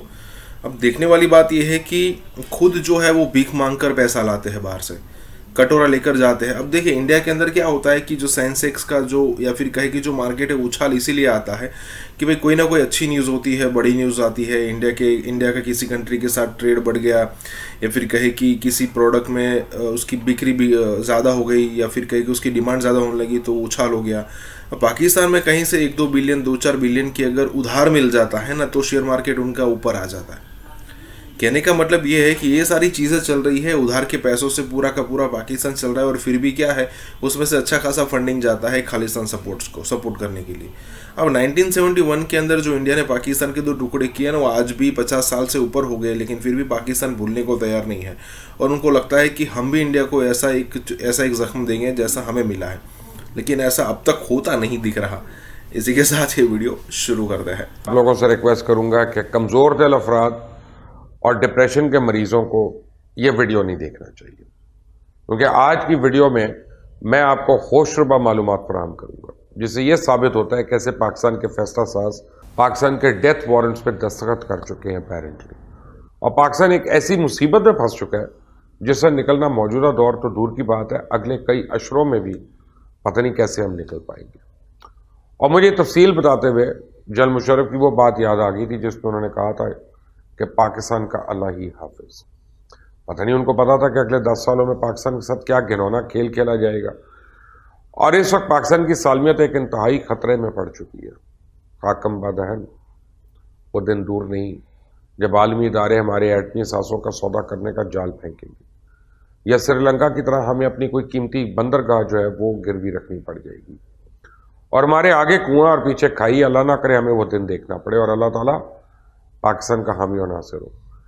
पता नहीं ये पाकिस्तानी कौम की बदकिस्मती है कि पाकिस्तान कर्जों, कमाई और अखराजात के ऐसे घनचक्कर में फंस चुका है कि इसे बाहर निकलने का रास्ता नहीं मिल रहा। मईशत ठीक है तो सब ठीक है, और मईशत खराब है तो सब खराब है। ना इलाज के लिए पैसा, ना तालीम के लिए, ना ह्यूमन डेवलपमेंट के लिए, ना अवामी फलाह के लिए, मनसूबों के लिए, यहाँ तक कि हुकूमत चलाने के लिए भी ये पैसा अवाम का खून चूस कर टैक्सों की सूरत में पूरा करना पड़ता है। उसे महंगाई में मजीद इजाफा और लोगों के बजट्स आउट हो रहे हैं। जब लोगों के अखराजात पूरे नहीं होते तो फिर कर्ज लिया जाता है और गुर्बत में इजाफा शुरू होता है। गुर्बत किसी भी कौम या किसी भी मुल्क के अवाम पे बदतरीन जुल्म होता है, महंगाई बदतरीन नाइंसाफ़ी है जो बगैर किसी टैक्स और गैर कानूनी तरीके से अवाम की जेबों से पैसा निकाल देती है। दोस्तों, बहुत एक सोचने वाली बात है। आपके मोटरवेज गिरवी रख दिए, आपके फ्रीवेज गिरवी रख दिए, आपके बिल्डिंग्स गिरवी रख दी, ठीक है, आपके एयरपोर्ट्स हैं, आपके इस्लामाबाद, लाहौर, कराची के एयरपोर्ट गिरवी रख दिए, आपके F9 इस्लामाबाद का पार्क गिरवी रख दिया। और ये तो छोटी बात है, आपकी गैरत, आपकी इज्जत भी गिरवी रख दी। आपने किस मुल्क में ऐसा देखा है? आपने किस मुल्क में ऐसा देखा ऐसे होते हुए? ये मलेशिया ने 2002-2003 में सुकूक बॉन्ड्स निकाले थे अपने, और बोला था कि साहब हम इतनी ज़मीन गिरवी रखेंगे और इस पे हम आगे काम बढ़ाएंगे, क्योंकि इस्लामिक है। इस्लामिक कैसे भाई? क्योंकि इसमें ब्याज नहीं है, इसमें सूद नहीं है। तो बोला साहब बहुत बढ़िया, इस्लाम का हवाला लेके, इस्लाम के पीछे आड़ लेके और फायरिंग शुरू कर दी साहब इन लोगों ने।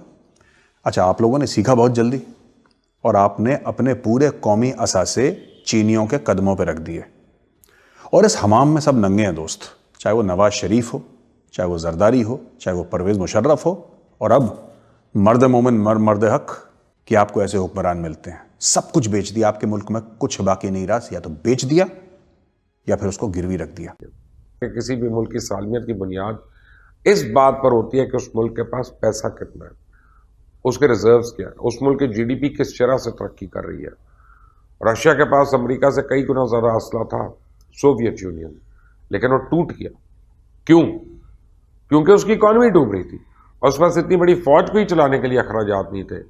अमेरिका ने उसे बर्बाद करने के लिए अरबों डॉलर वाले अफगान जिहाद पे लगा दिया। फिर अमेरिका ने पूरी दुनिया पर अपनी टेक्नोलॉजी और दौलत की बुनियाद पे हुकूमत की। दरअसल मौजूदा दौर में टेक्नोलॉजी ही असल दौलत है।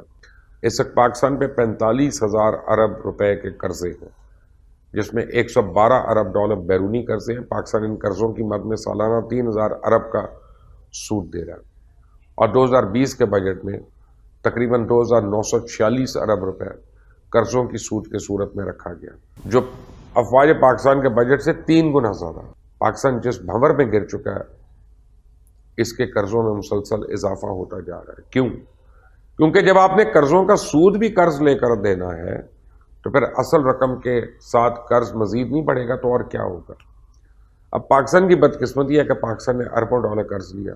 इस कर्ज को कैसे मुल्क की तरक्की के लिए इस्तेमाल करना है, उस पर फोकस नहीं किया। वक्ती फ़ायदे, मफादात, इलेक्शन, ऐसे प्रोजेक्ट्स बनाए जिससे ना तो आवाम को फ़ायदा हुआ और ना ही मुल्क की मईशत को। उल्टा पाकिस्तान एक ऐसे घनचक्कर में फंस चुका है जिससे निकलना मुश्किल नजर आ रहा है। हम वो वाहिद कौम हैं जो वक्त और जरूरत के तहत अमीर और गरीब बनने का फन बखूबी जानते हैं। एक ही वक्त में हम गरीब और मुस्तहिक इतने हैं कि अफगानिस्तान और ईदी से भी इमदाद लेने से हरगिज नहीं हिचकिचाते।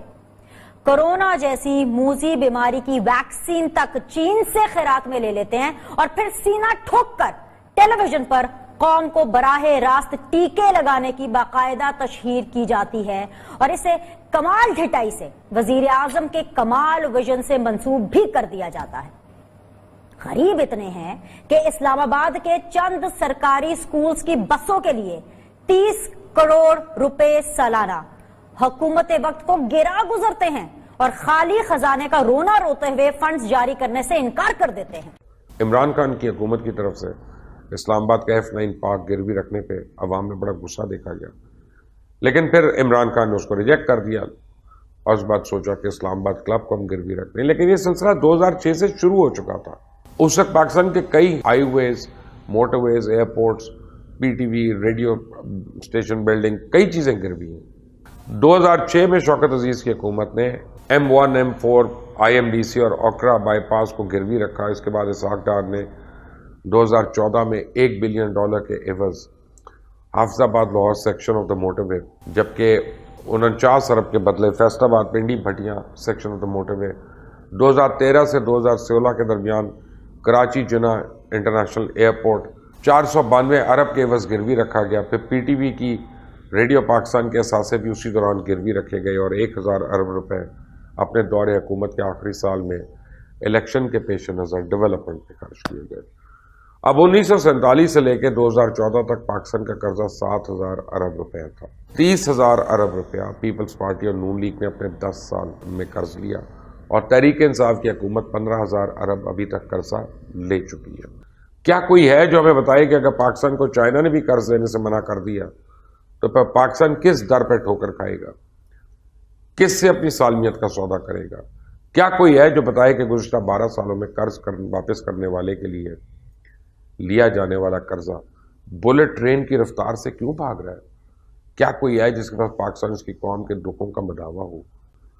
वरना इन हालात में तो मुझे आगे अंधेरा ही अंधेरा नजर आ रहा है, क्योंकि मैं ये बात 10 साल पहले कह चुका हूं कि पाकिस्तान के दुश्मन पाकिस्तान पर इस हद तक कर्जे चढ़ा देंगे कि पाकिस्तान के पास गिरवी रखने के लिए कुछ नहीं बचेगा, और फिर पाकिस्तान की सालमियत और पाकिस्तान के एटमी असासों का सौदा करने पे बात आएगी। हम अपने पड़ोसी मुल्क भारत के प्राइम मिनिस्टर यानी कि प्रधानमंत्री नरेंद्र मोदी जी की, या कि जो प्राइम मिनिस्टर नरेंद्र मोदी जी उन्होंने डिक्लेयर किया है कि वो पूरी दुनिया को free of cost food supply करने के लिए रेडी हैं अगर WTO वर्ल्ड ट्रेड ऑर्गेनाइजेशन उन्हें परमिशन दे देती है। स्टेटमेंट पर पाकिस्तानी आवाम क्या सोचती है, क्या राय रखती है, तो आइए लोगों की जानिब बढ़। इंडिया में आप ये कह सकते हैं कि हमारे जैसी ज़राअत है, लेकिन उनकी जो यील्ड, एक तो यील्ड उनकी बहुत हमसे ज़्यादा बढ़ गई है। हालांकि एक ही टाइम पर हम ज़्यादा गंदम पैदा करते थे, हमारी पर एकड़ भी यील्ड अच्छी थी, लेकिन वो उन्होंने हमसे सरपास कर लिया। ईस्ट पंजाब को अगर देखते हैं जो हिंदुस्तान के पास है, तो हमसे गालिबन 3-3.5 गुना ज़्यादा जो पर एकड़ है।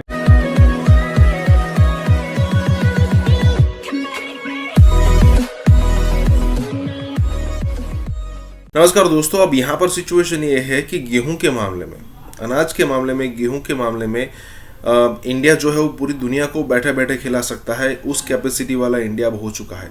अब ज़रा आप याद कीजिए या फिर आपने पढ़ा हो कि लाल बहादुर शास्त्री जब थे ना, तब हमें वीट बाहर से इंपोर्ट करना पड़ा था, और फिर उन्होंने जय जवान जय किसान, जय जवान का नारा ऑलरेडी था, जय किसानों के साथ जोड़ा, मतलब जय जवान जय किसान हुआ। और उसके बाद उन्होंने भी एक समय के लिए एक टाइम का खाना खाया और दुनिया को भी, पूरे भारत को कहा कि हम फिलहाल ऐसा करेंगे कि एक टाइम का खाना खाएंगे, क्योंकि हमें दिक्कत हो रही थी, किल्लत हो रही थी अनाज की, गेहूं की।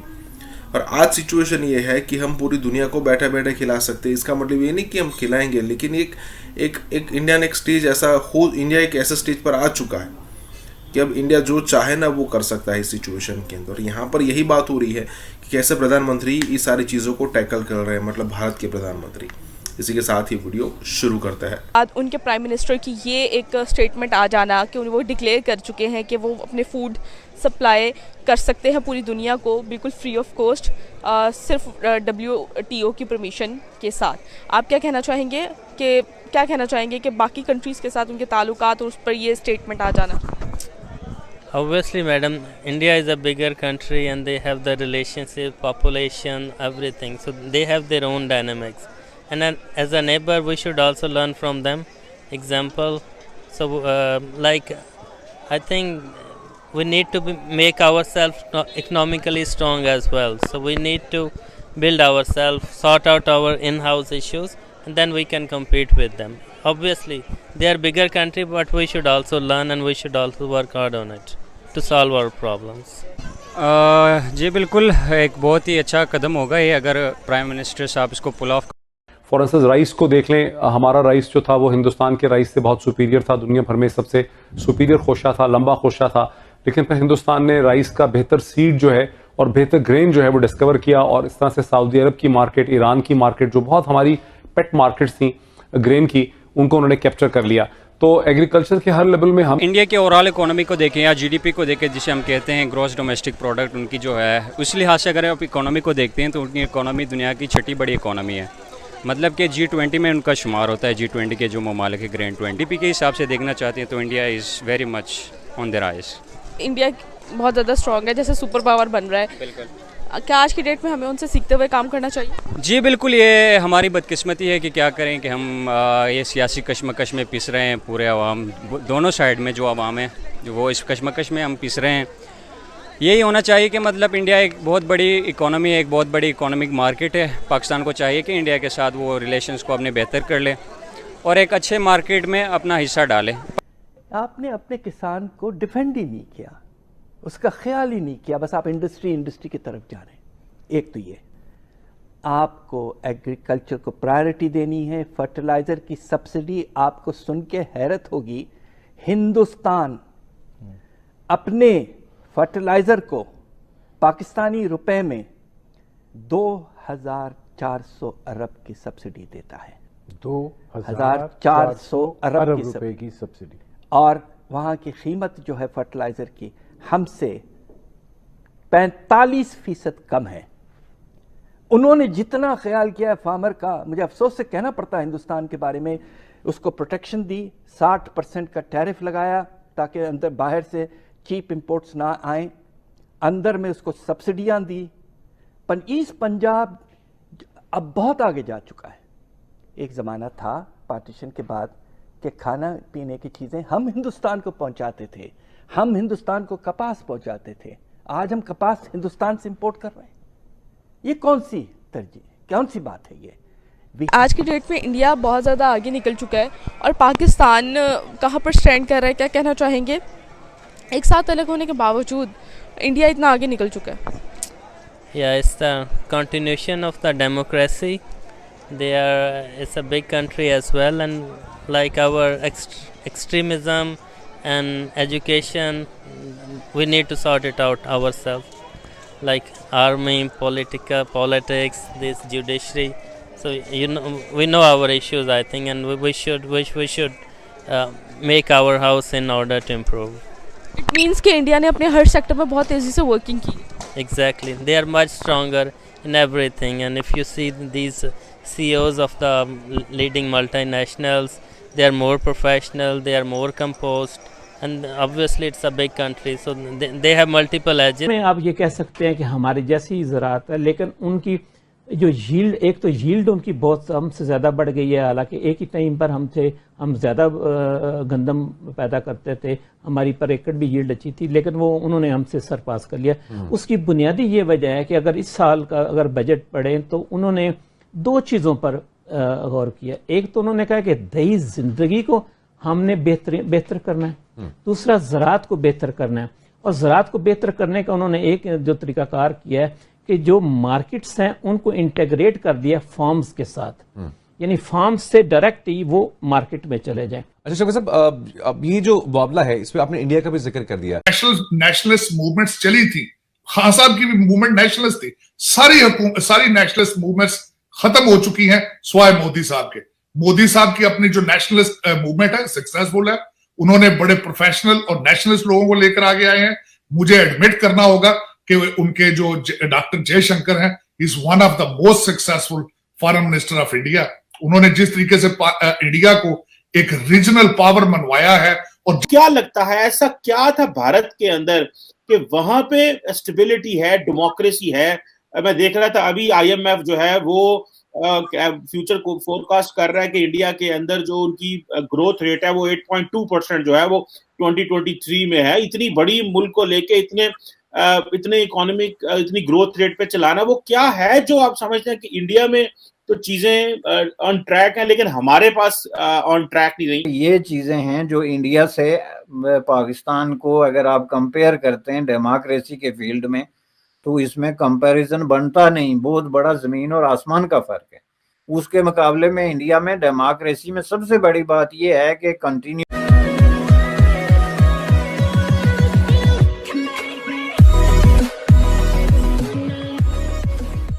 नमस्कार दोस्तों, अब देखिए दुनिया वैसे तो अगर आप देखो तो कई सारे पॉइंट है उसमें बटी हुई होती है, लेकिन अगर आप आइडियोलॉजी वाइज देखो ना तो एक होता है कि राइट विंग, एक होता है लेफ्ट विंग। पूरी दुनिया के अंदर खास करके लेफ्ट विंग की सरकारें बहुत चली, लेकिन अगर पिछले एक दशक से देखो तो राइट विंग बहुत बोलबाला हो रहा है। अगर आप US की बात करो तो ट्रम्प भाई साहब आए थे, ठीक है, अब वो चले गए, जो बाइडन आ गए। अब ऐसा लग रहा है कि फिर से हो सकता है कि ट्रम्प आ जाए। अब बात दरअसल ये है कि ये सारी मूवमेंट आई चली गई, लेकिन इंडिया के अंदर वो मूवमेंट वैसी की वैसी खड़ी है। मतलब प्रधानमंत्री मोदी की बात है। अब देखिए राइट विंग का भी अलग अलग मामला होता है, ठीक है। अगर किसी अगर आप देखो तो ईरान के अंदर राइट विंग ऐसा होता है कि भाई वहाँ पर अगर किसी ने अपने रूल्स को नहीं माना तो उसको मार दिया जाता है, उसको राइट विंग कहते हैं। अब इंडिया का राइट विंग और ईरान का राइट विंग हम कंपेयर नहीं कर सकते, क्योंकि इंडिया का राइट विंग ऐसा है कि भाई जो हमारी जो धरोहर थी उसको हम वापस लाएंगे। इसका मतलब ये नहीं कि हम किसी को मारेंगे, किसी को काटेंगे, सरेआम उसको फांसी दे देंगे, उसका कत्ल कर देंगे, ऐसा नहीं होता है। लेकिन जो भी हो, राइट विंग में अभी भी जो प्रधानमंत्री मोदी है उनकी जो पॉपुलैरिटी है या फिर कहे कि जो उनकी एक सोच है वो अभी भी बरकरार है। इसी के साथ ही वीडियो शुरू करते हैं। रोज देखें कि वो अपनी फॉरेन डिप्लोमेसी की हाइट्स को टच कर रहे हैं। देखें उसमें ना सिर्फ उनके बोरिस येल्सिन आ रहे हैं जो 2-2 यहाँ पे अमेरिका के अंदर जो कॉन्फ्रेंस करके गया उनका सारा स्टाफ, यहाँ पे हमारे उनके जयशंकर साहब का सक्सेसफुल दौरा था अमेरिका का, और 2-2 उनकी सारी मीटिंग्स हुई हैं। तो they are touching, reason they are professionals, they are very nationalists.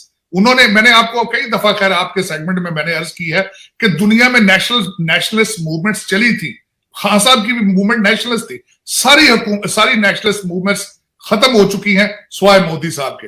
Modi साहब की अपनी जो नेशनलिस्ट मूवमेंट है सक्सेसफुल है, उन्होंने बड़े प्रोफेशनल और नेशनलिस्ट लोगों को लेकर आगे आए हैं। मुझे एडमिट करना होगा कि उनके जो डॉक्टर जयशंकर हैं, is one of the most successful foreign minister of India. उन्होंने जिस तरीके से इंडिया को एक रीजनल पावर मनवाया है और जिस तरीके से मैनिपुलेट करके उन्होंने, देखे रशिया से तेल लिया, अमेरिका भी नाराज नहीं है। अभी रिसेंटली यहाँ 2-on-2 वो करके गए अपनी समिट सक्सेसफुल, और उस रशिया अमेरिका इतराज ही नहीं कर सका कि रशिया से आप तेल ले रहे हैं, लेकिन रशिया से तेल, this is how it's called the diplomacy. लेकिन रीजन उसमें यह है कि लोग पहले अपनी इकॉनमी ठीक करते हैं, अपने पॉलिटिकल डिफरेंसेस ठीक करते हैं, पहले नेशनलिज्म पे तवज्जो देते हैं। पाकिस्तान की इकॉनमी को ठीक किए बगैर आपकी फॉरेन पॉलिसी कभी भी इंडिपेंडेंट नहीं। क्या लगता है ऐसा क्या था भारत के अंदर कि वहां पे स्टेबिलिटी है, डेमोक्रेसी है? मैं देख रहा था अभी IMF जो है वो फ्यूचर को फोरकास्ट कर रहा है कि इंडिया के अंदर जो उनकी ग्रोथ रेट है वो 8.2% जो है वो 2023 में है। इतनी बड़ी मुल्क को लेके इतने इकोनॉमिक इतनी ग्रोथ रेट पे चलाना, वो क्या है जो आप समझते हैं कि इंडिया में तो चीजें ऑन ट्रैक हैं लेकिन हमारे पास ऑन ट्रैक नहीं रही? ये चीजें हैं जो इंडिया से पाकिस्तान को अगर आप कंपेयर करते हैं डेमोक्रेसी के फील्ड में, तो इसमें कंपैरिजन बनता नहीं, बहुत बड़ा जमीन और आसमान का फर्क है। उसके मुकाबले में इंडिया में डेमोक्रेसी में सबसे बड़ी बात यह है कि कंटिन्यूटी रही, कंसिस्टेंटली जो है, जाहिर है क्राइसिस वहां भी आते रहे। इंदिरा गांधी ने जो है इमरजेंसी नाफज कर दी थी, इस तरह के वहाँ पे इवेंट जो है वो होते रहे। 62 में जो वार के हवाले से क्राइसिस उनके आ गए थे, चाइना के हवाले से, उसके बाद की सिचुएशन में। लेकिन वहाँ पे किसी ने कभी सोचा ही नहीं कि पॉलिटिशियंस जो है वो घर चले जाएंगे और वहाँ पे जो है वो फौजी आमरीत मसलत हो सकती है, या उसके बाद किसी ने ये सोचा ही नहीं है कि हम चलाते रहेंगे पॉलिटिशियंस के रूप में, लेकिन असल में दुआएं करते रहेंगे कि जो आपका फौजी जनरल है वो किसके साथ है। तो इस तरह का जो माहौल है वहाँ नहीं है। वहाँ लोगों ने ये तय कर लिया है कि हमारा एक सिस्टम अव्वल और आखिर जो है वो डेमोक्रेसी है। जो भी सिचुएशन होगी इलेक्शन के जरिए अवाम जो है वो तय करेंगे कि कौन नेक्स्ट प्राइम मिनिस्टर है। उसमें किसी की आपको आशीर्वाद या खुशनोदी जो है वो मांग। फ्यूचर क्या है और हम क्यों उस तरह जो है वो डेमोक्रेटिकली ग्रो नहीं कर सके जिस तरह हमारा हमसाया मुल्क भारत है, जो कि तकरीबन 1.5 अरब की आबादी के साथ 8.2% पे ग्रो करेगा, और हम 25 करोड़ की आबादी के साथ वही 3-4% घिसा पिटा with borrowed growth और with the financial loans from abroad। आप कशकोल लेकर पहुंचे और साथ कहें कि हम इंडिपेंडेंट।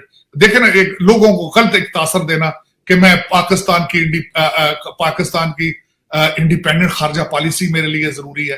कैसे जरूरी है, जहां आपकी इस वक्त आपको पता होना चाहिए आपके देखने वालों को कि पाकिस्तान के पास सिर्फ 2 महीने के रिजर्व मौजूद है। उसके बाद आप कोई चीज इंपोर्ट करने की सलाहियत नहीं रखते।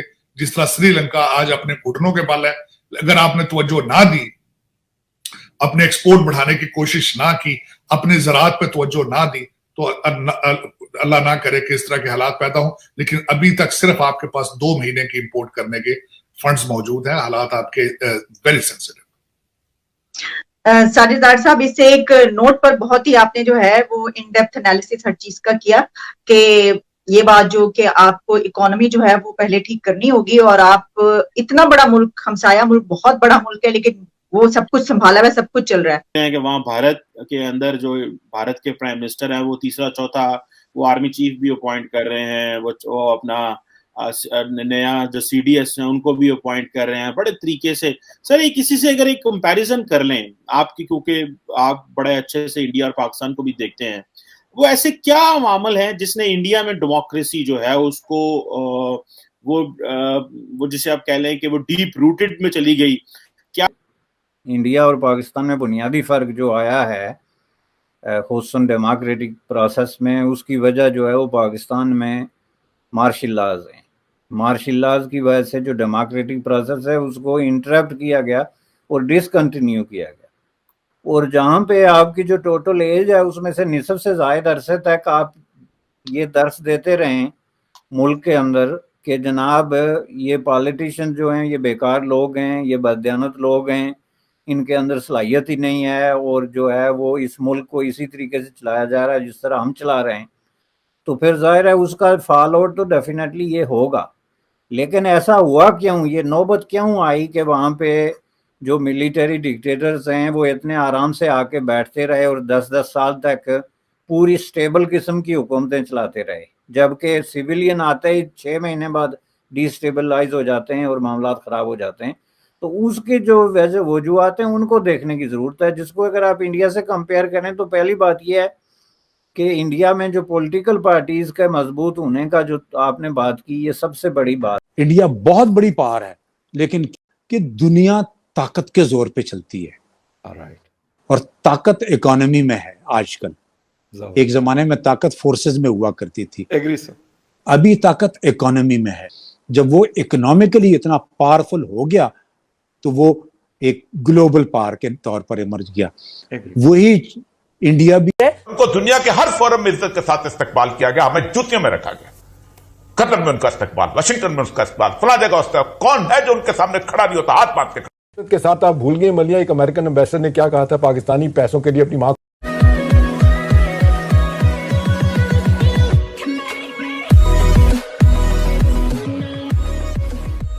नमस्कार दोस्तों। अब पाकिस्तान दरअसल इस चीज़ में फंस गया है कि ताकत जो है ना वो आर्मी में होती है। अब उनकी आर्मी भी 4 बार ठुक चुकी है इंडिया से, वो बात अलग है, लेकिन उनको आज भी ऐसा ही लगता है कि भाई हमारे पास अगर आर्मी है, हमारे पास न्यूक्लियर है, तो हम सबसे पावरफुल है।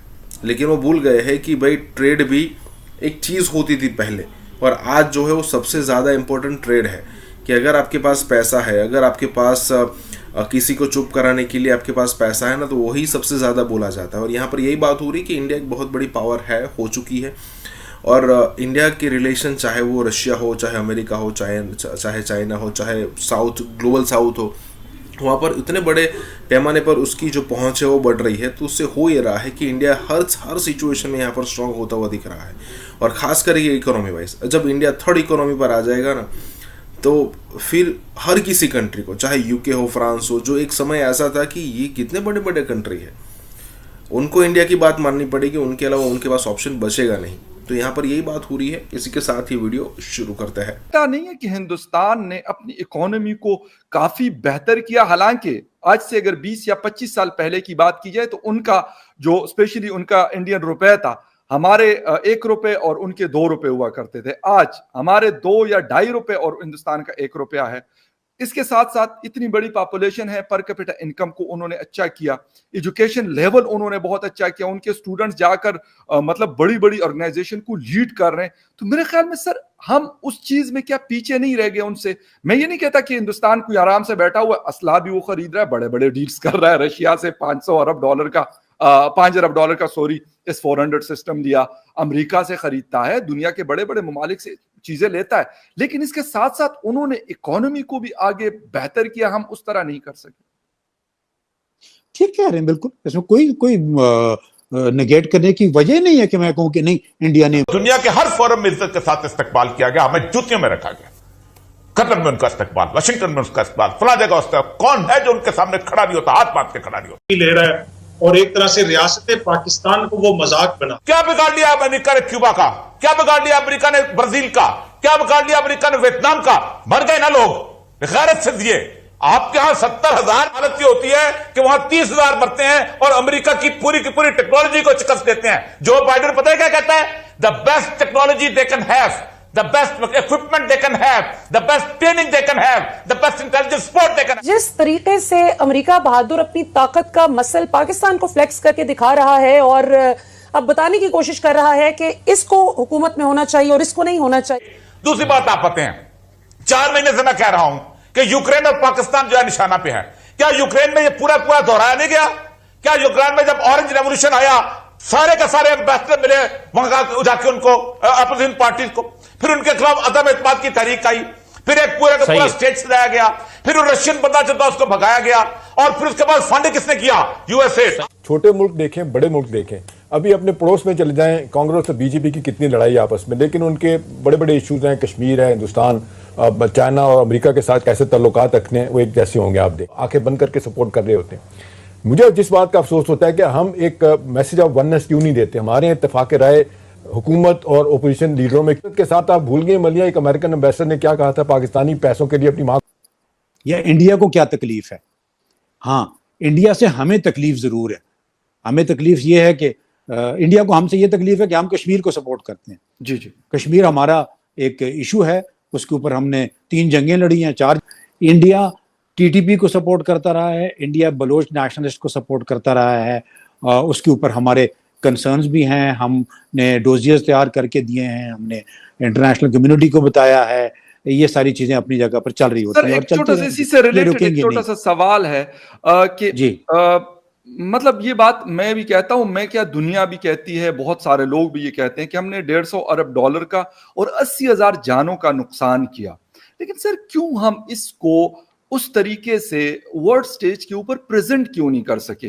उनको कोई नहीं हरा सका, ये बहुत बड़ी बात है। अमेरिका को अपने साथ उन्होंने खड़ा कर दिया, अरब ममालिक को सर उन्होंने अपने साथ खड़ा कर दिया, हमारे जो थे वो भी जाके उनके मतलब ग्रुप में जाके चले गए। तो सर ये वाली कामयाबी हमें क्यों नहीं मिल रही? हमारी क्या कमजोरियां हैं जिसके ऊपर हिंदुस्तान अगर वो कर रहे हैं? मैं इसलिए इसके लिए मुझे भी ताजुब नहीं और यकीनन आपको भी नहीं होगा कि उनका काम है ये, और हमारा भी काम होना चाहिए कि हमें भी पता होना चाहिए कि हमने क्या करना है, हमने अपने आप को कैसे स्ट्रेंथन करना है, और वर्ल्ड स्टेज पे जाके फिर हमारे साथ भी 2+2 हो और वहां पे इस तरह की स्टेटमेंट्स आए जो उनके सपोर्ट में आ रही हैं। ना भारत से शिकवा है, ना अमेरिका से शिकवा है, मुझे तो अपनों से शिकवा है ना कि हमारे लोगों ने क्या किया जी। उनका वो तो अपने मुल्क का दिफा करेंगे, अपने मुल्क के मुफाद के लिए काम करेंगे। प्रॉब्लम हमारे अंदर है, हमने अपना हाउस इन ऑर्डर करना है, जो मुझे होता हुआ नजर नहीं आता। राजा साहब, हमने अगर किसी मुल्क में इस तरह से मुदाखलत की कोशिश की होती तो वो मुल्क सर झुकाकर हमारा गुलाम बन जाता या हमें मुंह तोड़ जवाब देता?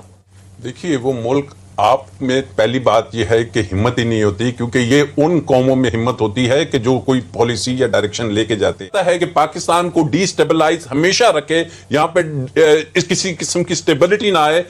वही फैटिफ जो पाकिस्तान को अभी ग्रे लिस्ट में रखा हुआ है मनी लॉन्ड्रिंग की वजह से, वो पाकिस्तान को कहेगा कि अब आप निकल सकते हैं, अब IMF भी रिलैक्स हो गई है। को हमें गुलाम देखने की आदत है नाजरीन, वो भी खुददारी और गैरत के साथ सर उठाकर जीता हुआ नहीं देख सकते, या सर झुकाकर गुलाम बनकर उन बैरूनी कुव्वतों का आलाकार बन गए। स्पेस एक इमर्जिंग एरिया है जहाँ पे लीडरशिप की बहुत जरूरत है, तो और इंडिया वो लीडरशिप आपने देखा होगा, चाहे वो हाइड्रोजन में हो, क्लाइमेट में, कुछ हद तक सोलर में, तो सोलर अलायंस जिसे इंडिया लीड करता है, तो इंडिया अब कुछ सालों से कई क्षेत्रों में अब अपना लीडरशिप दिखा रहा है, को स्पेस भी देते हैं लीडरशिप लेने का। एक जैसे कहते हैं ना कि इंडिया एक ग्लोबल होराइजन में अपना इम्पैक्ट डाल रहा है, obviously that is very much important कि उसको हम पाकिस्तान में देखते हैं। मतलब जयशंकर साहब ने रशिया से वो ऑयल लेते हैं, लेकिन इतने अच्छे तरीके से डिफेंड किया, यकीन करें मैं हैरान हूं। मतलब जहांगीर खटक साहब अमेरिका से मेरे साथ कुछ 2 हफ्ते पहले मेरे साथ इसी शो में थे, और वो कह रहे थे कि हमें कोई हिंदुस्तान को कोई एकेडमी बनानी चाहिए कि हमारे लोग वहां पे पॉलिटिशियन स्पेशली जाके वहां से सर सीखें। सर क्या मतलब ऐसी कमियां हैं, मतलब एजुकेशन नहीं है, या क्या वजह है कि मतलब जयशंकर साहब जैसे आदमी जाके डिफेंड करते हैं हिंदुस्तान को और अपनी बात सर मनवा के आ जाते हैं, और हम अपनी बात वहां पे मतलब पता नहीं क्या करके आ जाते हैं, उनका नंबर आ जाए। दूसरी तरफ डॉक्टर जयशंकर साहब हैं, एक प्रोफेशनल डिप्लोमेट है, और उनके ज़हन में नेशनलिज्म है और अपनी लेगेसी है। अब कंपेयर कर लें दोनों चीजों को।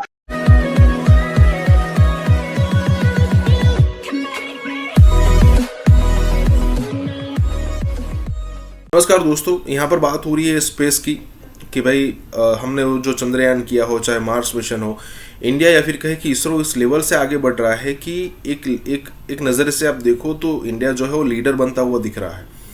अब जहाँ पर बिलियंस ऑफ डॉलर का यहाँ पर फंडिंग होता है नासा के अंदर, वहाँ कुछ मिलियन को लेकर, यहाँ पर कुछ करोड़ को लेकर यहाँ पर इंडिया जो है अपने मिशंस कंप्लीट कर लेता है। ये सारी चीज़ें हैं जो इंडिया को आगे बढ़ा रही है एज अ स्पेस लीडर।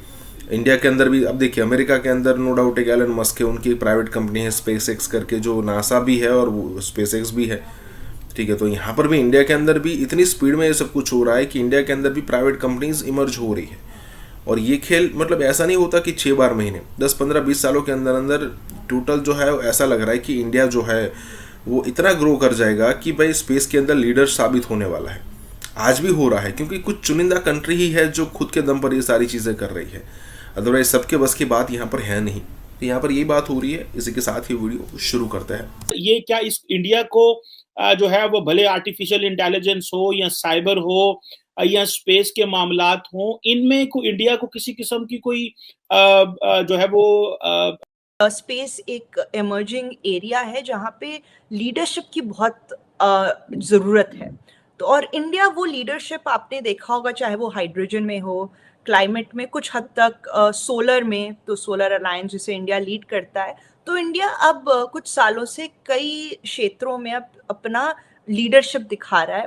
उस हिसाब से स्पेस या एआई में जहाँ पे, या साइबर सिक्योरिटी में, जहाँ पे रूल्स ऑफ द गेम्स जिसे हम कहते हैं इंटरनेशनल सेट नहीं हुए, वहाँ पे बहुत जगह है इंडिया अपने लाइक माइंडेड पार्टनर्स के साथ आके rules of the game establish करे कि जैसे आप स्पेस प्रोटोकॉल्स देखेंगे अब काफ़ी पुरानी हो चुकी हैं कई हद तक, नई स्पेस प्रोटोकॉल्स लाना, अपने दोस्तों के साथ मिलके लाना तक, और ये सब चीज़ें डिफेंस से भी रिलेटेड हैं। आप चाहे जो कोई इंडस्ट्रियल चीज़ें भी डिफेंस से रिलेटेड होती हैं। जहाँ तक डिफेंस की बात होती है, बिल्कुल इंडिया आत्मनिर्भरता की तरफ जाना की सोच रहा है। आप देखेंगे पिछले 3 साल में हर साल एक लिस्ट ज़रूर निकली है। वो लोग 101 या 108 की लिस्ट निकालते हैं, जो चीज़ें अब इंडिया इंपोर्ट नहीं करेगा, बस जो है लोकली इंडिया से ही लेगा। अब इसमें ये तो एक स्ट्रेटेजिक थिंकिंग है कि धीरे धीरे हम अपनी निर्भरता इंपोर्ट्स की देखते हैं। मतलब जयशंकर साहब ने रशिया से वो ऑयल लेते हैं, लेकिन इतने अच्छे तरीके से डिफेंड किया, यकीन करें मैं हैरान हूँ। मतलब जहांगीर खटक साहब अमेरिका से मेरे साथ कुछ 2 हफ्ते पहले मेरे साथ इसी शो में थे, और वो कह रहे थे कि हमें कोई हिंदुस्तान को कोई एकेडमी बनानी चाहिए कि हमारे लोग वहां पे पॉलिटिशियन स्पेशली जाके वहां से सर सीखें। सर क्या मतलब ऐसी कमियां हैं, मतलब एजुकेशन नहीं है या क्या वजह है कि मतलब जयशंकर साहब जैसे आदमी जाके डिफेंड करते हैं हिंदुस्तान को और अपनी बात सर मनवा के आ जाते हैं, और हम अपनी बात वहां पे मतलब पता नहीं क्या करके आ जाते हैं। आप कुछ देते हैं, कुछ लेते हैं, लेकिन अब जब भी जहां भी जाएं, आप मांगने के लिए जाएं तो आप क्या बातें करते हैं उनसे। मैं 2 मिनट के लिए सोचा, मैंने देखा कि खान साहब उनको क्या कन्विंस कर रहे होंगे, मांग रहे होंगे, वही मांगते रहे गंदम, वही मांगते रहे पाइपलाइन। हालांकि वो किस तरह करें, उनके ऊपर तो खुद सैंक्शंस लगी पड़ी। और उसके बाद ये है, दूसरी एक तो वजह ये है कि आपकी मौशत के हालात सब खराब है। दूसरी बात, सबसे बड़ी बात ये है कि आपके साइज से 6 गुना बड़ा भारत है, उनका करप्शन में 85 नंबर है और वो 2-3 साल से मेंटेन कर रहे हैं। आप 140 नंबर पे करप्शन में। क्या ख्याल है, फॉरेन कंट्रीज जहां आप जाते हैं, उनके जो पहले प्रीमियर जो तैयारी करके नहीं बैठते कि आप कौन है, कंपेयर करें डॉक्टर जयशंकर साहब को, आप अपने कुरैशी साहब से कंपेयर करें। कुरैशी साहब मुल्तान के सती लेवल के एक सियासतदान हैं, उनकी वो लाहौर तक नहीं पहुंच सके, ख्वाहिश करते थे कि वो चीफ मिनिस्टर बन जाए, वो ख्वाहिश करते रहे सारी जिंदगी के -1 फार्मूले में। खान साहब आज भी वो ख्वाहिश करते हैं कि इमरान खान जेल में जाए और उनका नंबर आ जाए। दूसरी तरफ डॉक्टर जयशंकर साहब हैं, एक प्रोफेशनल डिप्लोमेट है, और उनके ज़हन में नेशनलिज्म है और अपनी लेगेसी है। अब कंपेयर कर लें दोनों चीजों को, देख लें 2+2 यूएस का भी हुआ था या अभी की जॉइंट स्टेटमेंट, आपको कई चीजें सिमिलर लगेंगी। और वो इसलिए है क्योंकि इंडिया ये सब चीजें अपने वेस्टर्न पार्टनर्स के साथ वो अपना ट्रेड बढ़ा रहा है, ट्रेड कोऑपरेशन बढ़ा रहा है, चाहे वो यूएस हो, यूके हो, फ्रांस हो, इजराइल हो। और पिछले कुछ सालों में इंडिया ने ये जो स्ट्रेटेजिक पार्टनरशिप है डिफेंस में, ये शब्द कई और ये दर्जा कई नेशंस के साथ किया है।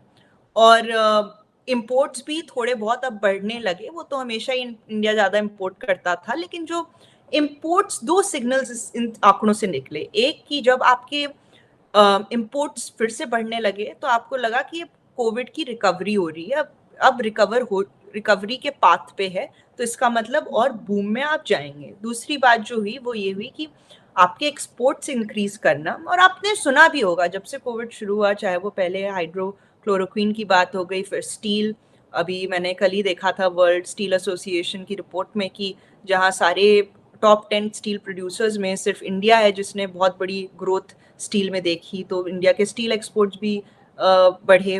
वीट अभी इंडिया, आपने सुना होगा जब रशिया यूक्रेन के दौरान कर रहा है, और इंडिया भी इंडिया ने अभी कुछ जैसे बातचीतें की यूके से, यूएस से, मेडिकल डिवाइसेस जो बहुत बड़ी इशू है उसमें, एपीआईज में, इन सब में बातचीतें चल रही है। तो मेरे हिसाब से एक जो सेकंड सिग्नल आया कि एक्सपोर्ट्स बढ़ रहे हैं और जो डेफिसिट है वो कम होता जा रहा है, जो हम जिसे हम कहते हैं एक्सपोर्ट और इंपोर्ट के बीच में जो दूरी रहती है, तो उससे कुछ जो होने लगा, एक्सपोर्ट्स बढ़ने लगे, और फिर कई अच्छी चीजें इंडिया में जैसे हो रही हैं, जैसे पीएलआई, प्रोडक्शन लिंक्ड इंसेंटिव्स, या फिर कुछ अलग तरीके का सपोर्ट, जैसे वोकल फॉर लोकल, अभी एक हर डिस्ट्रिक्ट में एक प्रोडक्ट, या मेक इन इंडिया, आत्मनिर्भर भारत, इन सब चीजों से काफी सपोर्ट मिला है। और मुझे लगता है कि अब इंडिया के अंदर एक विश्वास आ गया है। इस वक्त हमारा पड़ोसी भारत है, जो वहां बोरिस यल्सन का जाना, डॉक्टर जयशंकर का उनकी फॉरेन पॉलिसी को नए लेवल पर लेकर जाना, उनका भी रिसेंटली बड़ा सक्सेसफुल दौरा था वॉशिंगटन डीसी का, जहां पे 2+2 पे उनकी जो मीटिंग्स हुई, उसके बारे में मैं अर्ज करना चाहूंगा। खान साहब ने बच्चों को 18 साल के अपने जो बच्चे हैं उनको एक गलत चीज बता रहे हैं कि मैं एक इंडिपेंडेंट खारजा पॉलिसी चाहता हूं, मैं किसी की गुलामी नहीं करूंगा। इनके अपने मशीर ने, मोहित यूसुफ साहब ने कहा था कि आजाद खारजा पॉलिसी के लिए आजाद आपकी मुआशी पॉलिसी जरूरी है। आप जब तक अपने पांव पर नहीं खड़े हो सकेंगे, आपकी फॉरेन पॉलिसी आजाद नहीं हो सकती। आप आज का हालात है, आपके फॉरेन रिजर्व सिर्फ $2 बिलियन रह चुके हैं। आपके पास चीजें एक्सपोर्ट करने के लिए सिर्फ 1 महीने के खर्चे मौजूद हैं। आप श्रीलंका से सिर्फ कुछ इंचेस के, सबसे पहले पाकिस्तान और भारत की फॉरेन पॉलिसी को, सबसे पहले तो बात हमारा वहीं से शुरू होता है कि हम 1 महीने के रिजर्व आपके पास मौजूद है। आपकी मुआशी हालात आपके बहुत बदतरीन हो चुके हैं। एक तो नंबर 1 वजह यह है। उसकी वजह आप हर कंट्री जहां जाते हैं कशकौल लेके जाते हैं, वो कस्टमर हैं, आप फकीर हैं।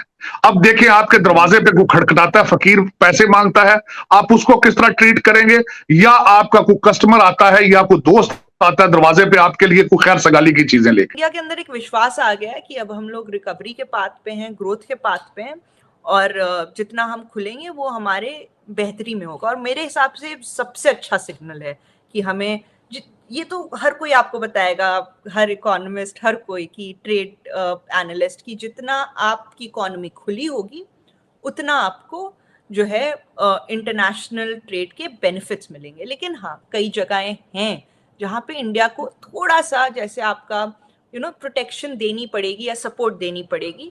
तो वही आप देखेंगे जैसे डिफेंस में हो रहा है कि कुछ चीज़ें अभी सिर्फ लोकली हो रही हैं, उन्हें इंपोर्ट नहीं करे। तो आई थिंक वो एक बैलेंस बनाते हुए इंडिया चल रहा है। लेकिन मुझे निजी तौर पे सबसे अच्छा ये लग रहा है कि इंडिया अब डर नहीं रहा और इंडिया एक खुले तौर पे FTAs परस्यू कर रहा है। जैसे मैंने कहा 11 तो साइन कर चुका था इंडिया, और अब जो है इंडिया ने UAE के साथ साइन किया, और 8 और नेगोशिएशंस चल रहे हैं। और ये बहुत इंपॉर्टेंट है क्योंकि इंडिया के FTAs अभी तक Mauritius, Japan, south Korea, Asian अपने रीजन में रहे।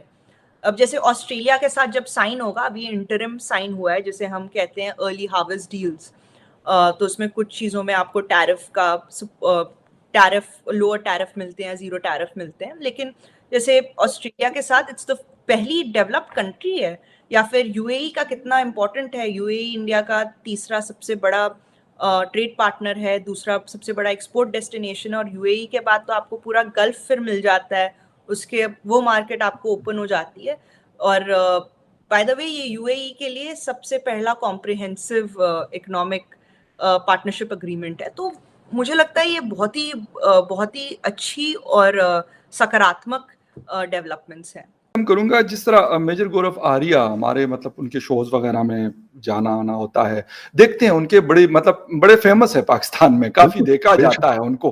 सर उनका क्लिप काफी वायरल है और हमारे जितने भी बड़े जर्नलिस्ट इंक्लूडिंग हामिद मीर साहब, अफसार आलम साहब, सारे ट्विटर पे आजकल आप भी यकीनन देख रहे होंगे।